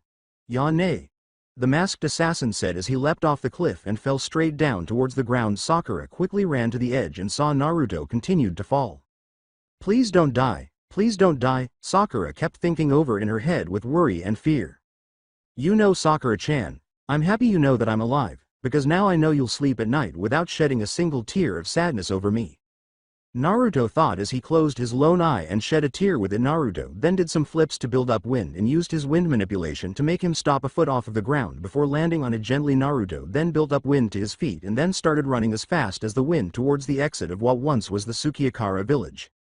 Yes. Sakura cheered in her head as she saw the love of her life run towards his new comrades. Until the next time. My Shugo Tenshi, Sakura thought as she held a hand to her heart and looked at Naruto's retreating form with loving eyes. Naruto looked back and smiled as he sent chakra to his lone eye to enhance his vision to see Sakura's smiling face. You know, now that I look at her through your eyes, well right now, she not only is like your mother in personality, but she also kinda looks like her, only she has pink hair, Minato said to his son within his mind. Mom is beautiful just like Sakura-chan. Hell, their beauty is actually equal to me. But please never mention them looking alike to me, ever again, Naruto said to his father through his mental link. Sorry, all I'm saying is you chose a looker. I'm proud of you my boy, Minato said with a grin and thumbs up. Okay, now I see that you're that perverted sage's son, Kurama said. It's funny, I was about to say the same thing, Naruto said through his thoughts. Ditto, Kushina agreed. Yep, Mamoru said through his mind link with them. Minato just had a sweat drop expression at this, but still retained a smile, albeit an embarrassed one. Well, what can I say? I'm my father's son, Minato said shrugging his shoulders. As Sakura watched her love run into the distance, she felt Sasuke place a hand on her shoulder. Let's go, the Uchiha said earning a nod from his pink-haired teammate. The two then suddenly vanish out of thin air. With Team Guy, Karashi and the villagers, everyone stared at the destruction with horror at what had happened. Dear Kami, Tenten said, Sasuke-san and Sakura-san are still within the village, Lee said with worry.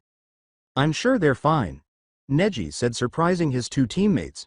The two have become more than capable of handle something like this. But Neji, they could. I believe in them, Neji said, shocking the two. You should believe in our friends as well, Tenten. Neji is right. We must believe in our friends, Lee exclaimed with new vigor. Suddenly Sasuke and Sakura appeared out of nowhere, making Lee and Tenten jump a bit. See, they're all right, Neji said. Was there any doubt? Sasuke said. Not from me, Uchiha, if you can believe that, Neji said, smirking at Sasuke. You know what, I actually do, Sasuke said, smirking back. Never thought those two would ever be chummy, Tenten whispered to Sakura, earning a nod from said pinkette. The statue, Akiko said, earning the Konoha shinobi's attention. Sakura walked beside Akiko and placed her hand on Akiko's shoulder, trying to show comfort to the orange-haired girl. Akiko, I am so sorry, Sakura said, honestly sorry for Akiko's and her fellow villagers. The statue, Akiko repeated once more. Why is she so worried about the statue? Lee asked. You'll see, Sasuke said as the thunder hit, making Karashi jump with some fear, and rain came down from the sky. After a while of the pouring rain, the fires had been extinguished, only leaving black smoke everywhere. Akiko's eyes had produced tears that mixed with the rain as she started at the destroyed village that she once called her home, but then as the smoke lessened, Akiko's eyes widened as she smiled with joy as she and the villagers saw that the Naruto statue was completely fine. Suddenly the villagers cheered with joy as their symbol of hope and their future was still standing, still intact. Akiko jumped for joy as she saw the statue of her love and future husband still standing. That's why, it's their hope, Sasuke said, smiling. Fitting. You must be very happy that they're praising your brother with joy and admiration, Neji said, smiling at Sasuke. Very happy, Sasuke said as he started shedding tears that mixed with the rain. Neji smiled at the sight of those tears. He was the only one who noticed them. Tears are a sign that shows people the truth of others. For a long time, Neji always despised Sasuke, most probably because he reminded him of himself, but after seeing him help Hinata to become stronger and now these tears, he knew that Sasuke had changed and escaped that horrid path he was walking on and is now a man who could be trusted. After all, he was willing to cry in front of those he called his friends, even if it was in the rain. Neji knew Sasuke had become a better person from the sight of those tears. Now there is no doubt in my mind, I am glad you decided to become a part of Hinata-sama's life. Sasuke, Neji thought with a smile. Sakura smiled at the fact that everyone was happy to see the statue of her love was still standing, and so was she. I hope you can see this, Naruto-kun. Everyone here loves you, Sakura thought as she held her hand over her heart again with loving eyes, as well as do I. My Shugo Tenshi, unknown to all of them. Naruto was watching them in a tree with a big smile on his unmasked face. This was all worth losing my left eye, Naruto thought with a smile as he closed his lone eye and vanished. With the rest of the Akatsuki members, Renmara and Idate, the Group 7 stayed a good distance away from the village just in time to see the fireworks after watching the flames of what used to be Sukiakara. The rain had hit and fell onto the ground, extinguishing the fires leaving a burned-down village, but the Naruto statue was still there. Hey, not only does the thing look like the Gaki, but it's even hard to get rid of like the little blonde baka, Zabuza said with a smirk on his face. Are you alright in there, Renmara? Haku asked the young lavender-haired boy who was underneath her cloak once she and Renmara got far away from the village. Haku created an Isu Bushin, ice clone, a jutsu she had worked tirelessly to create and succeeded. Haku gave Renmara to her clone and then took off her cloak and had the clone put Renmara on her back and then wrap the cloak around him where Haku fitted around her body as well before releasing the clone. Yes, I'm quite alright, Renmara answered, his head poking out of the neck hole of her cloak. Zabuza looked at the two and couldn't help but smile. Looks like you got somebody who now depends on you and needs you, Haku. I'm glad the kid's lucky too. He doesn't have to rely and look up to a complete nutcase, but a good-hearted young woman. Zabuza thought. I'm really proud of you, Haku. He's coming, Renmara said as his eyes glowed red. Suddenly Naruto appeared out of nowhere. Kid spotted you before you even got here, Zabuza said with a smirk. Thanks you for the update, Zabuza, but I have ears, remember, Naruto said with a smirk. Smartass, Zabuza said. Where were you anyway? Karen asked. Just had to see something to believe it, Naruto said as he gave a smile and a single-eye smile. Naruto was then covered in golden flames and as it disappeared, his cloak was wrapped around his body. Naruto then picked up Mamoru and turned to everyone and said, let's go home. The next day Sakura and Sasuke were talking to Akiko while Team Guy and Karashi waited next to the Naruto statue. You sure you'll be alright without any help? Sakura asked her friend. Yes, we will be fine. It may have been our home that was destroyed, but it can be rebuilt, Akiko said. That on the other hand, Akiko looked up towards the golden statue with Sasuke and Sakura, is irreplaceable. Yeah, Sakura said looking at the statue with a happy smile. Well, of course it is him after all, Sasuke said with a smile. Well, that and it's made of gold, Sasuke said smirking at his little joke. Akiko and Sakura laughed at Sasuke's little joke, finding it funny. Baka, Sakura said with a smile as she playfully slugged Sasuke's arm. Ow. Damn. Let up a little, would ya? Sasuke said with a smile, rubbing his arm from the pain. Tenten and Lee looked at Sasuke with shock while Neji had an eyebrow raised. Did Sasuke make a joke? Tenten exclaimed with shock. I didn't even think it was possible, Lee admitted. Neji just closed his eyes and smirked going, yep, definitely a new person. It's kind of creepy though, I'll admit. So since, well, you know, Sakura didn't know if she should mention about who will take over as village chief since it would probably lead to Akiko crying over the tragedy of her father's death.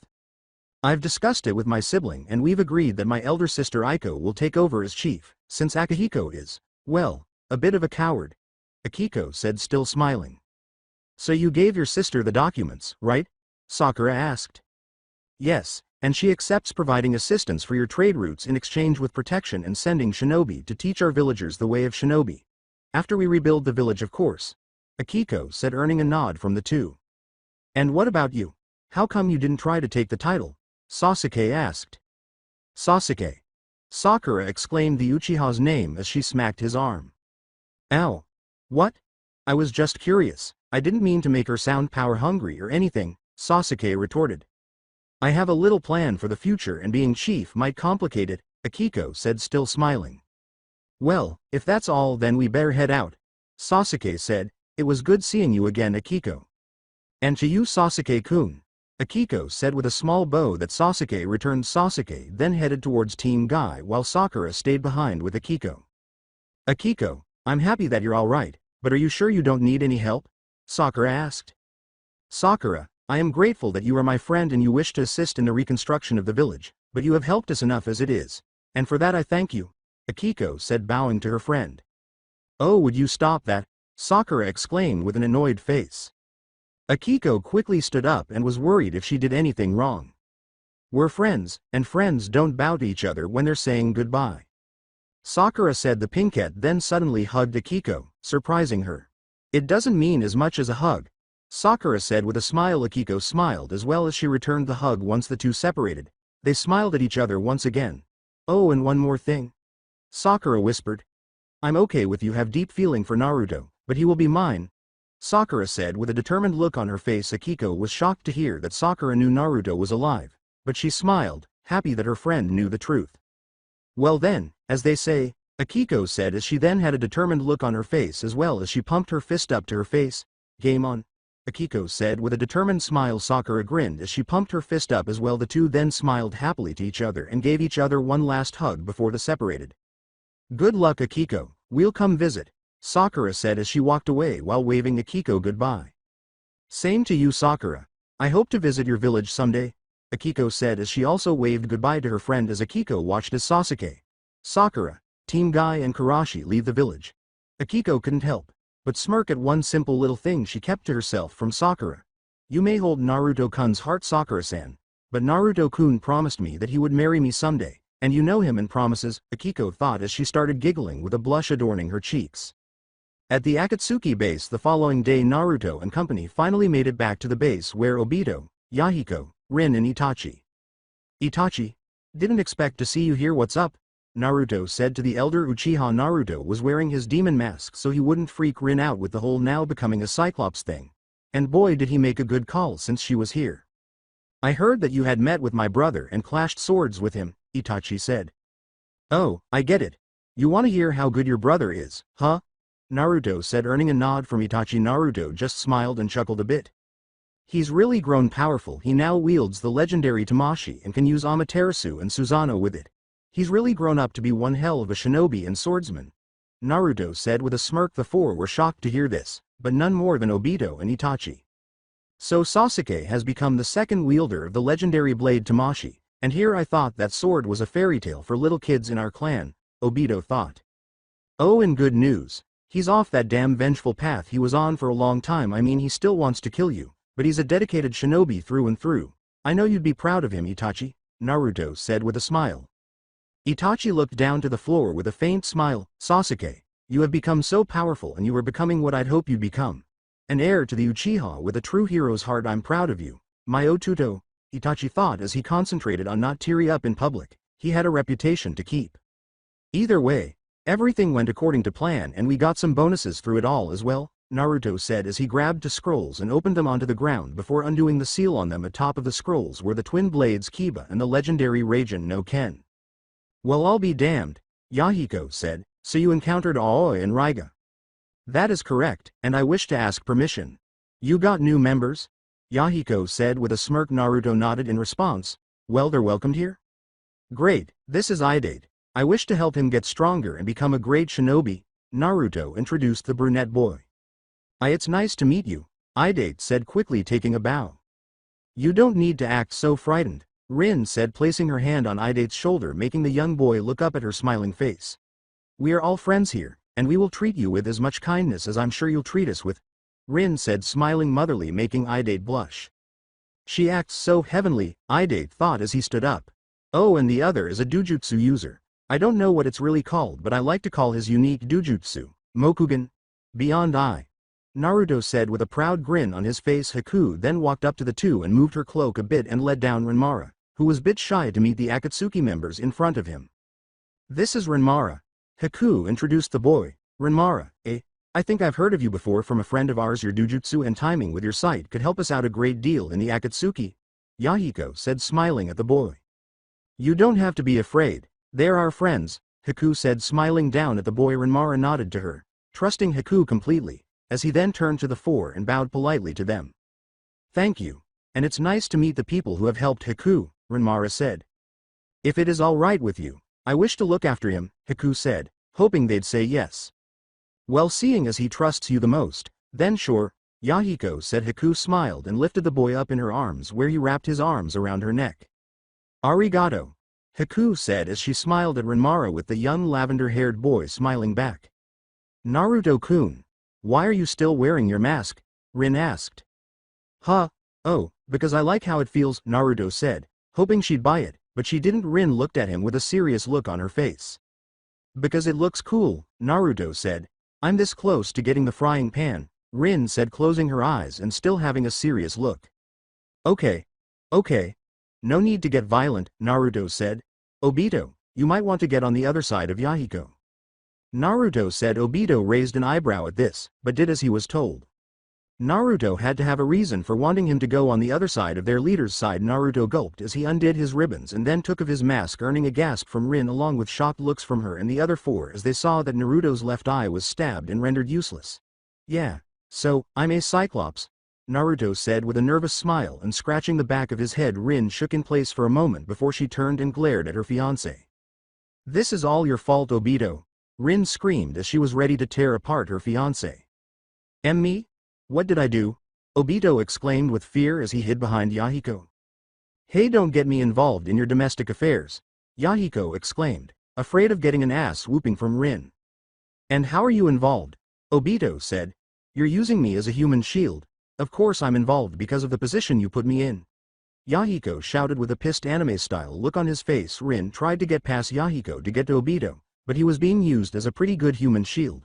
So Rin grabbed the leader by the collar and smacked his face before tossing him to the side and revving up for a punch that was aimed at Obito. Wait. I can fix this, Obito shouted as he, cowering in fear of his future wife. Rin stopped her attack and looked at Obito with suspicion. And how are you going to fix this? Rin asked with a menacing glare that said, you better have a good solution or else. Well, I have a pair of Sharingan that I keep in the lab for safekeeping, and I think this is the perfect opportunity to bring them out, Obito said. Rin eyed her frightened future husband for a moment before she crossed her arms. All right then, Rin said. Wait, you mean, I'm going to get Sharingan? Naruto asked in disbelief. Well, we can't have our best assassin go on missions as a Cyclops, now can we? Obito said, smirking at Naruto. Naruto blinked a few times in surprise before he grinned with excitement. Yada! Naruto cheered as he couldn't wait to get a pair of Sharingan. The next day, in Konoha, Sasuke, Sakura, and Team Guy had finally made it back home after dropping off Karashi back home with Lee giving him a few pointers and training regimes so he could get stronger. Finally, we're home, Tenten cheered. We still need to give in our mission report, Neji said. Whatever, as long as we get to rest afterwards. That mission was a pain, Tenten whined. The group of 5 walked all the way towards the Hokage Tower and started climbing up the stairs. Sakura was a bit nervous of seeing her mentor. She had just learned that not only was Naruto alive, but also his twin sister Akane, and in the clutches of her old bastard of an ex-teammate Orochimaru. No less. Kami give her strength. Once the 5 genin made it to the top floor, they made their way towards Tsunade's office, and on their way they Shizune carrying stack of papers. Oh, hey you 5, you finally came back? Shizune said with a smile. Yeah, but it was so exhausting, Tenten whined. I thought it was a great youthful experience, Lee shouted with much youth. You think that with every mission, Lee, Tenten said. Yes. Every mission I partake in are so wondrous and youthful that it makes me feel stronger with every mission I take. Lee shouted with great vigor, making Tenten sigh at his antics and Neji to just write it off as Lee being Lee. Shizune laughed at Lee's usually ready and energy-filled personality. This kid was definitely a mini guy. Is Tsunade Shisho in? Sakura asked. Yeah, she's just talking to Jiraiya and Kakashi. Shizune said. I'm so happy for Tsunade-sama. She's finally finding happiness with the man she loves, Shizune said as she sighed dreamily. She's not the only one around her who's finding happiness, Sakura whispered to Sasuke. What was that? Shizune asked with a raised eyebrow. Nothing, Shizune-ne-chan. We better go, Sakura said as she started pushing Sasuke further down the hall. Oh, and Shizune, you might want to do a better job at hiding Kaka-sensei's hickey marks, Sakura said with an innocent smile, making Shizune's entire face blush red as she quickly turned around and lowered her head to her shoulders to hide the hickey marks made by a certain copycat ninja. See ya later, Shizune quickly said as she quickly made her way down the hall. Tenten and Lee had comical anime-style shocked looks on their faces while Neji's eyes just widened with shock. Shizune and Kakashi, Tenten exclaimed, not believing what she had just heard. I still think Sasuke making a joke was freakier, Neji said as he continued to walk ahead. Same here, Sakura said. Well, that sure helped my self-esteem, Sasuke said sarcastically with an annoyed, dull look. The group then made it to the Hokage's door. Sakura took a deep breath before attempting to knock on the door, but Sasuke beat her to the punch. I wanted to do that, Sakura whispered harshly with an annoyed tone in her voice as she glared at the smirking Sasuke. Enter, Tsunade said. From the other side of the door the five entered the office to see Tsunade at her desk with Jiraiya leaning on the window sill and Kakashi and Guy on the other side of the room. Team 7 and Team Guy giving our report on our mission, Hokage-sama, Sasuke said, sounding like a soldier. Go ahead, Tsunade said with a nod. Before we arrived at Sukiakara village Kakashi-sensei, is it true that you are dating Shizune? Lee asked with much vigor. Lee, Tenten shouted the bowl-cut-haired name as she punched him upside the head. Kakashi blinked with surprise, while Guy looked at him with major shock. Kakashi and Shizune had kept a secret relationship that started right after Naruto's funeral. After Kakashi offered to walk her home, after walking her home, she invited him in and he accepted just in case she need comfort, and thanks to Kakashi, he provide a lot of needed comfort for Shizune. So let's just say that night for Kakashi was nice. Yeah, it's true, Jiraiya said. How do you know that? Kakashi asked with a menacing glare. I have my ways, Jiraiya said with a grin as he giggled perversely, but that sadly ended up making Tsunade punch her lover straight into the wall. And how did you know Lee? Kakashi asked calmly, but was sending a bit of ki that freaked the young green-clad shinobi out. Sakura-san said something about you giving Shizune hickeys when we crossed paths with her to get to here, Lee admitted. And where did you hear this from, Sakura? Kakashi asked, still giving off a terrifying aura. Sakura just pointed to Tsunade, which made Kakashi go wide-eyed as he stared at Tsunade, who just smirked at him. She's like a daughter to me. I got to always look after her, Tsunade said with an innocent smile, but then she gave a serious and menacing look to the masked Junin. But you better not get her pregnant, Tsunade said. At least not yet anyway, Tsunade said with a smile and a pair of eye smiles. Note to self. Be even more wary of Tsunade-sama, Kakashi thought with some sweat down his brow. Congratulations, my rival, Guy shouted with a huge grin as he slammed his hand roughly on Kakashi's back and then wrapped his arm around his shoulder like he was his brother. I wish you and Shizune much luck. I can see your future now.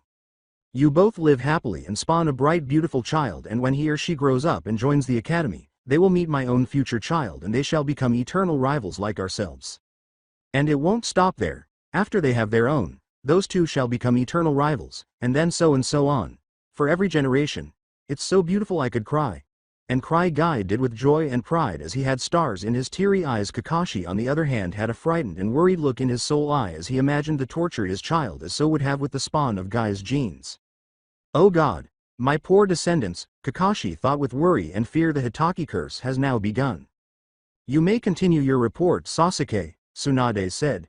Before you were rudely interrupted, Tenten said, giving Lee an annoyed look, making the bowl-cut hair boy hang his head in shame. Before we arrived at our destination, we had encountered a group of cloaked shinobi who were headed to Sukiakara as well. Once we arrived, we learned that the place was conquered and under the control of Otto. With the assistance of the cloaked shinobi, we managed to rid the village of Otto, but sadly the village was completely destroyed by explosives planted by a dangerous shinobi of Otto who had reached the status as general named Dai. Sasuke explained. Dai Sukoto? Jiraiya said with shock and worry. Dai Sukoto meaning great blood. He, pretty $hashing awesome if I do say so myself. Althought admittingly it does sound like the name comes from royalty. Ah fuck it, I'm thinking too hard. You know of him? Kakashi asked. We both do, Tsunade said with a serious look on her face and worry in her eyes. Dai is an incredibly dangerous shinobi with an unbelievably breathtaking talent for controlling Yoden. He was, or my like is, considered the most powerful shinobi to ever exist next to Madara Uchiha and my grandfather. He even earned himself the name the Yogen Shin. Is he really that dangerous? Tenten asked with new fear of Dai. Completely, Sasuke said, earning the others' attention. He had the ability to summon lava straight out of the ground without using any hand signs at all. He can walk through lava without being harmed by it at all. He's able to cover his body in magma like a second skin. And he can create a dragon compel tea made of giant boiling magma with his own hands once they were covered in magma itself. It took me summoning so much energy from Tamashi to create an imperfect Susanoo to protect myself and Sakura from it. I swore I felt like I was going to fall unconscious after protecting us from that one attack. It almost destroyed the Susanoo's shield. Sasuke said, earning shocked faces from Team Guys. Of course that includes Guy himself and Kakashi's faces. So he's improved, Jiraiya said now with some worry. You've met him in person before? Kakashi asked. Yeah, Jiraiya said with a nod. We faced off with him long before Orochimaru became a missing nin, He almost killed the three of us. Tsunade saved us all by creating a rock slide that fell on the man right after she made a trap with stun gas pellets. We thought that was time we ever saw him, but apparently he survived, no doubt with the help from Orochimaru somehow. Jiraiya said with angry and worried eyes. Sakura's hands tightened into balled fists as she thought of only one thing. I have to get stronger. Dai, I swear, I will defeat you, Sakura swore to herself with much determination. So what happened to the villagers? Guy asked. Sakura, Tenten and I rounded them all together and brought them to the outskirts of the village. Far away from the village, the chief of the village was dead, but his three children, Akihiko, Aiko and Akiko, had survived. The new chief of the soon-to-be restored is the second-born and eldest daughter of the previous chief, Aiko. Sasuke answered. And what of these cloak shinobi? Do you know anything about who they were? Tsunade asked. Yes. Sasuke nodded. Their names were Tetsuo, Hana, Kaya, Aika and Hashi, but I think those were all codenames. Even though they had helped us with the mission, they had planted Konoha Hitai aid at the destroyed auto bases to put the blame on us. Team Guy was shocked to hear this. Why? Guy asked. Hashi, one of the cloaked shinobi, said that it was because it was the most logical thing to do to keep their group a secret since both our villages are already in a feud, Sakura said. Still doesn't make it right, Sasuke said. Do you know anything else about these mysterious characters? Tsunade asked. Yes, whoever they are, they wore the same cloaks that my brother and that fish-faced swordsman Kisame had on when they went after Naruto. Sasuke answered. Jiraiya and Tsunade narrowed their eyes a bit, which didn't go unnoticed to Sasuke. Anything else to report? Tsunade asked. Sasuke didn't know how to tell Tsunade about two important things that they had learned on the mission that would no doubt send her in a fit of extreme rage. Sasuke then felt a hand on his shoulder as he turned to see it was Sakura. I'll tell her, Sakura said, earning a nod from Sasuke. Shisho. Sakura addressed her mentor as she looked at her with fear of telling her, but had much courage and determination to tell her what she deserved to know. We learned two important things regarding the Senju family, Sakura said, making everyone but Sasuke's eyes widened with surprise. What is it? Tsunade asked, eager to know. Sakura took a deep breath before she finally answered. Dai is the one who led to the tragedy of what had happened on Team 7's mission to the mountain volcano.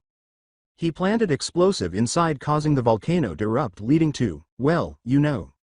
Sakura said as she looked to the ground, not having the strength to look her sensei in the eyes anymore. Team Guy, Kakashi and Jiraiya had shocked looks on their faces. All eyes were on Tsunade, wondering what she would do now, most likely go on a rampage. Tsunade's eyes were surrounded by shadows as she tightened her hands. Once hearing the news of the monster that almost killed her and her old team was the reason her only grandson was gone.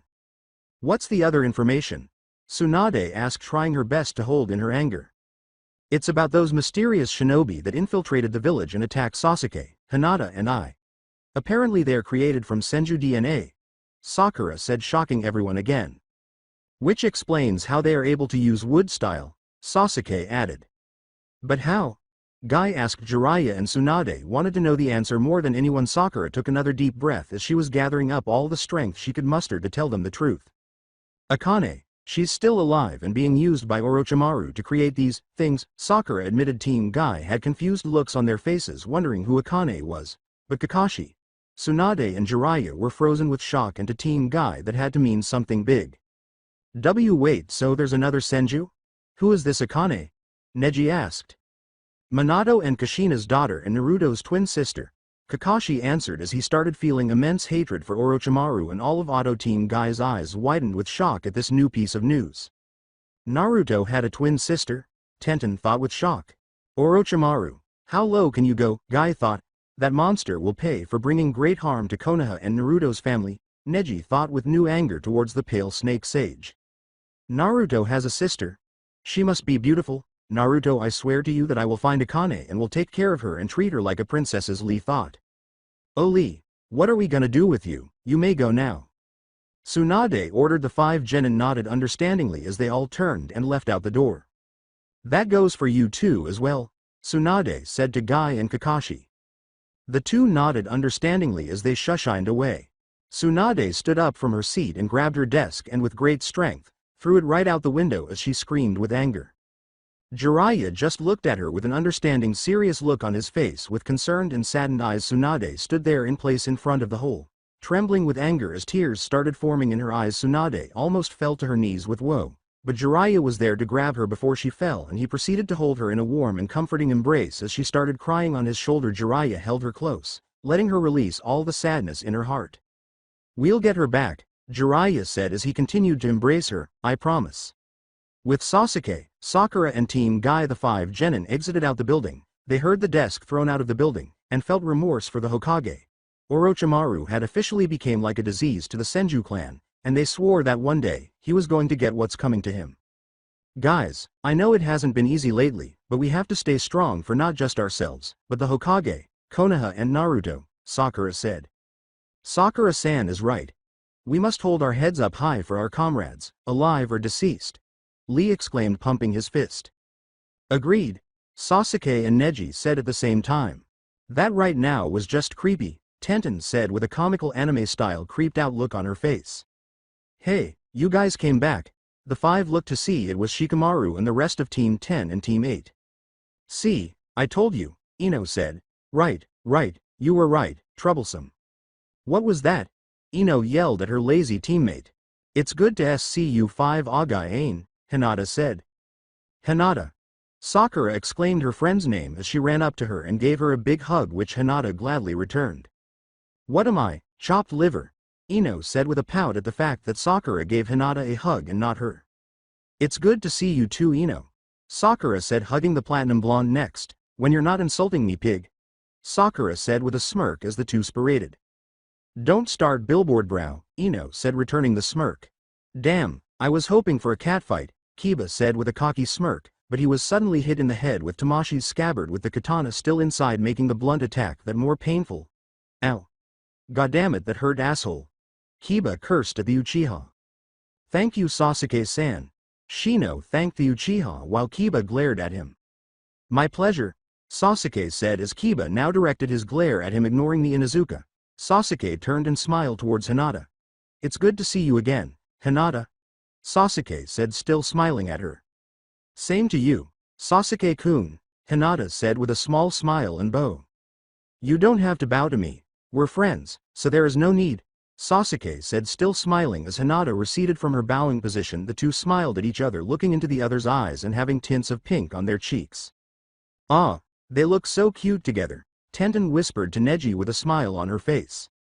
"Please don't ever say that to me again," Neji said with a dull look on his face. "Well, at least not yet." "So since you guys are back, how about we all go to the Korean barbecue?" Ino suggested.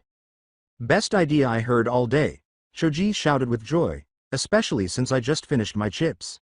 "Let's go then," Ino shouted as they all started heading out. Sakura then looked up at the sky with a smile on her face as she started remembering Naruto and the fact that he was alive. "Naruto, I'm so happy that you're still alive, and when you finally come back, we are finally going on that first date," Sakura thought as she started seeing an image of Naruto's face in the sky.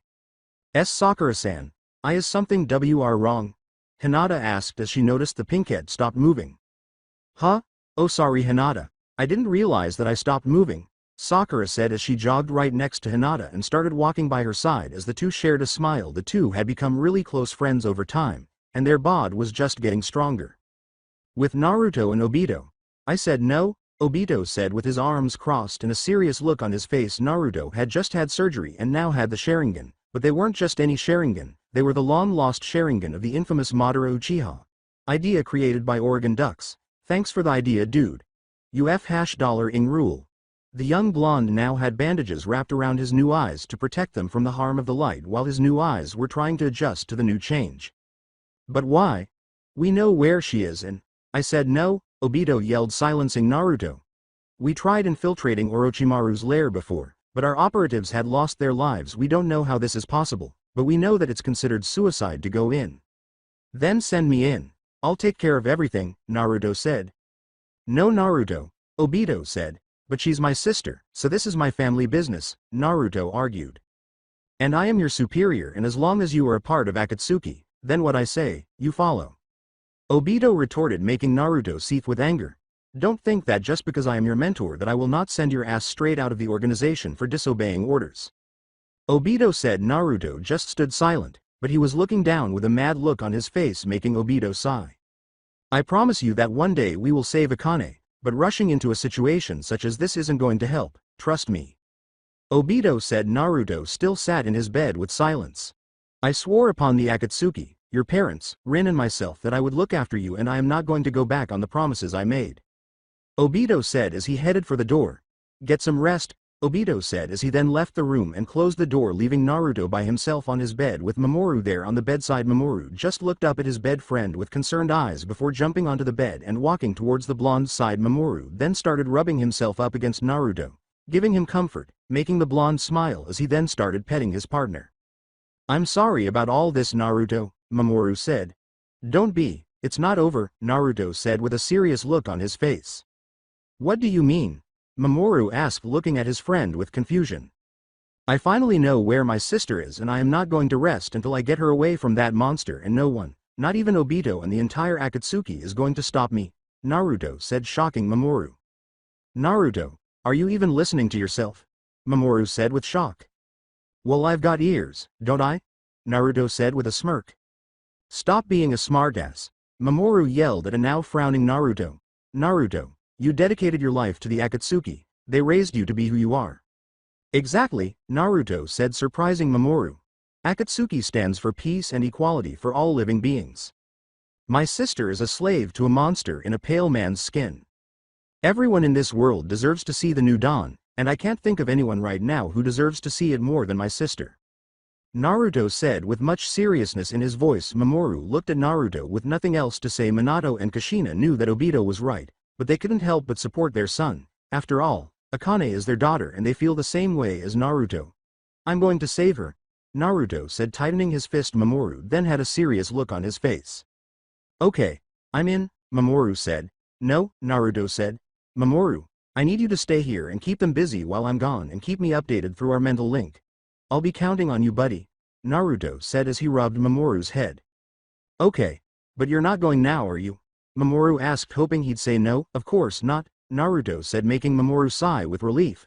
I'm going to wait until these bandages come off and then, I'm going to save my sister. Lone wolf style, Naruto said as his eyes glowed red behind the bandages. So that's it for today. I hope you guys enjoyed it. Don't forget to like, share and subscribe to the channel for more awesome stories like this. Thank you. See you all in my next video.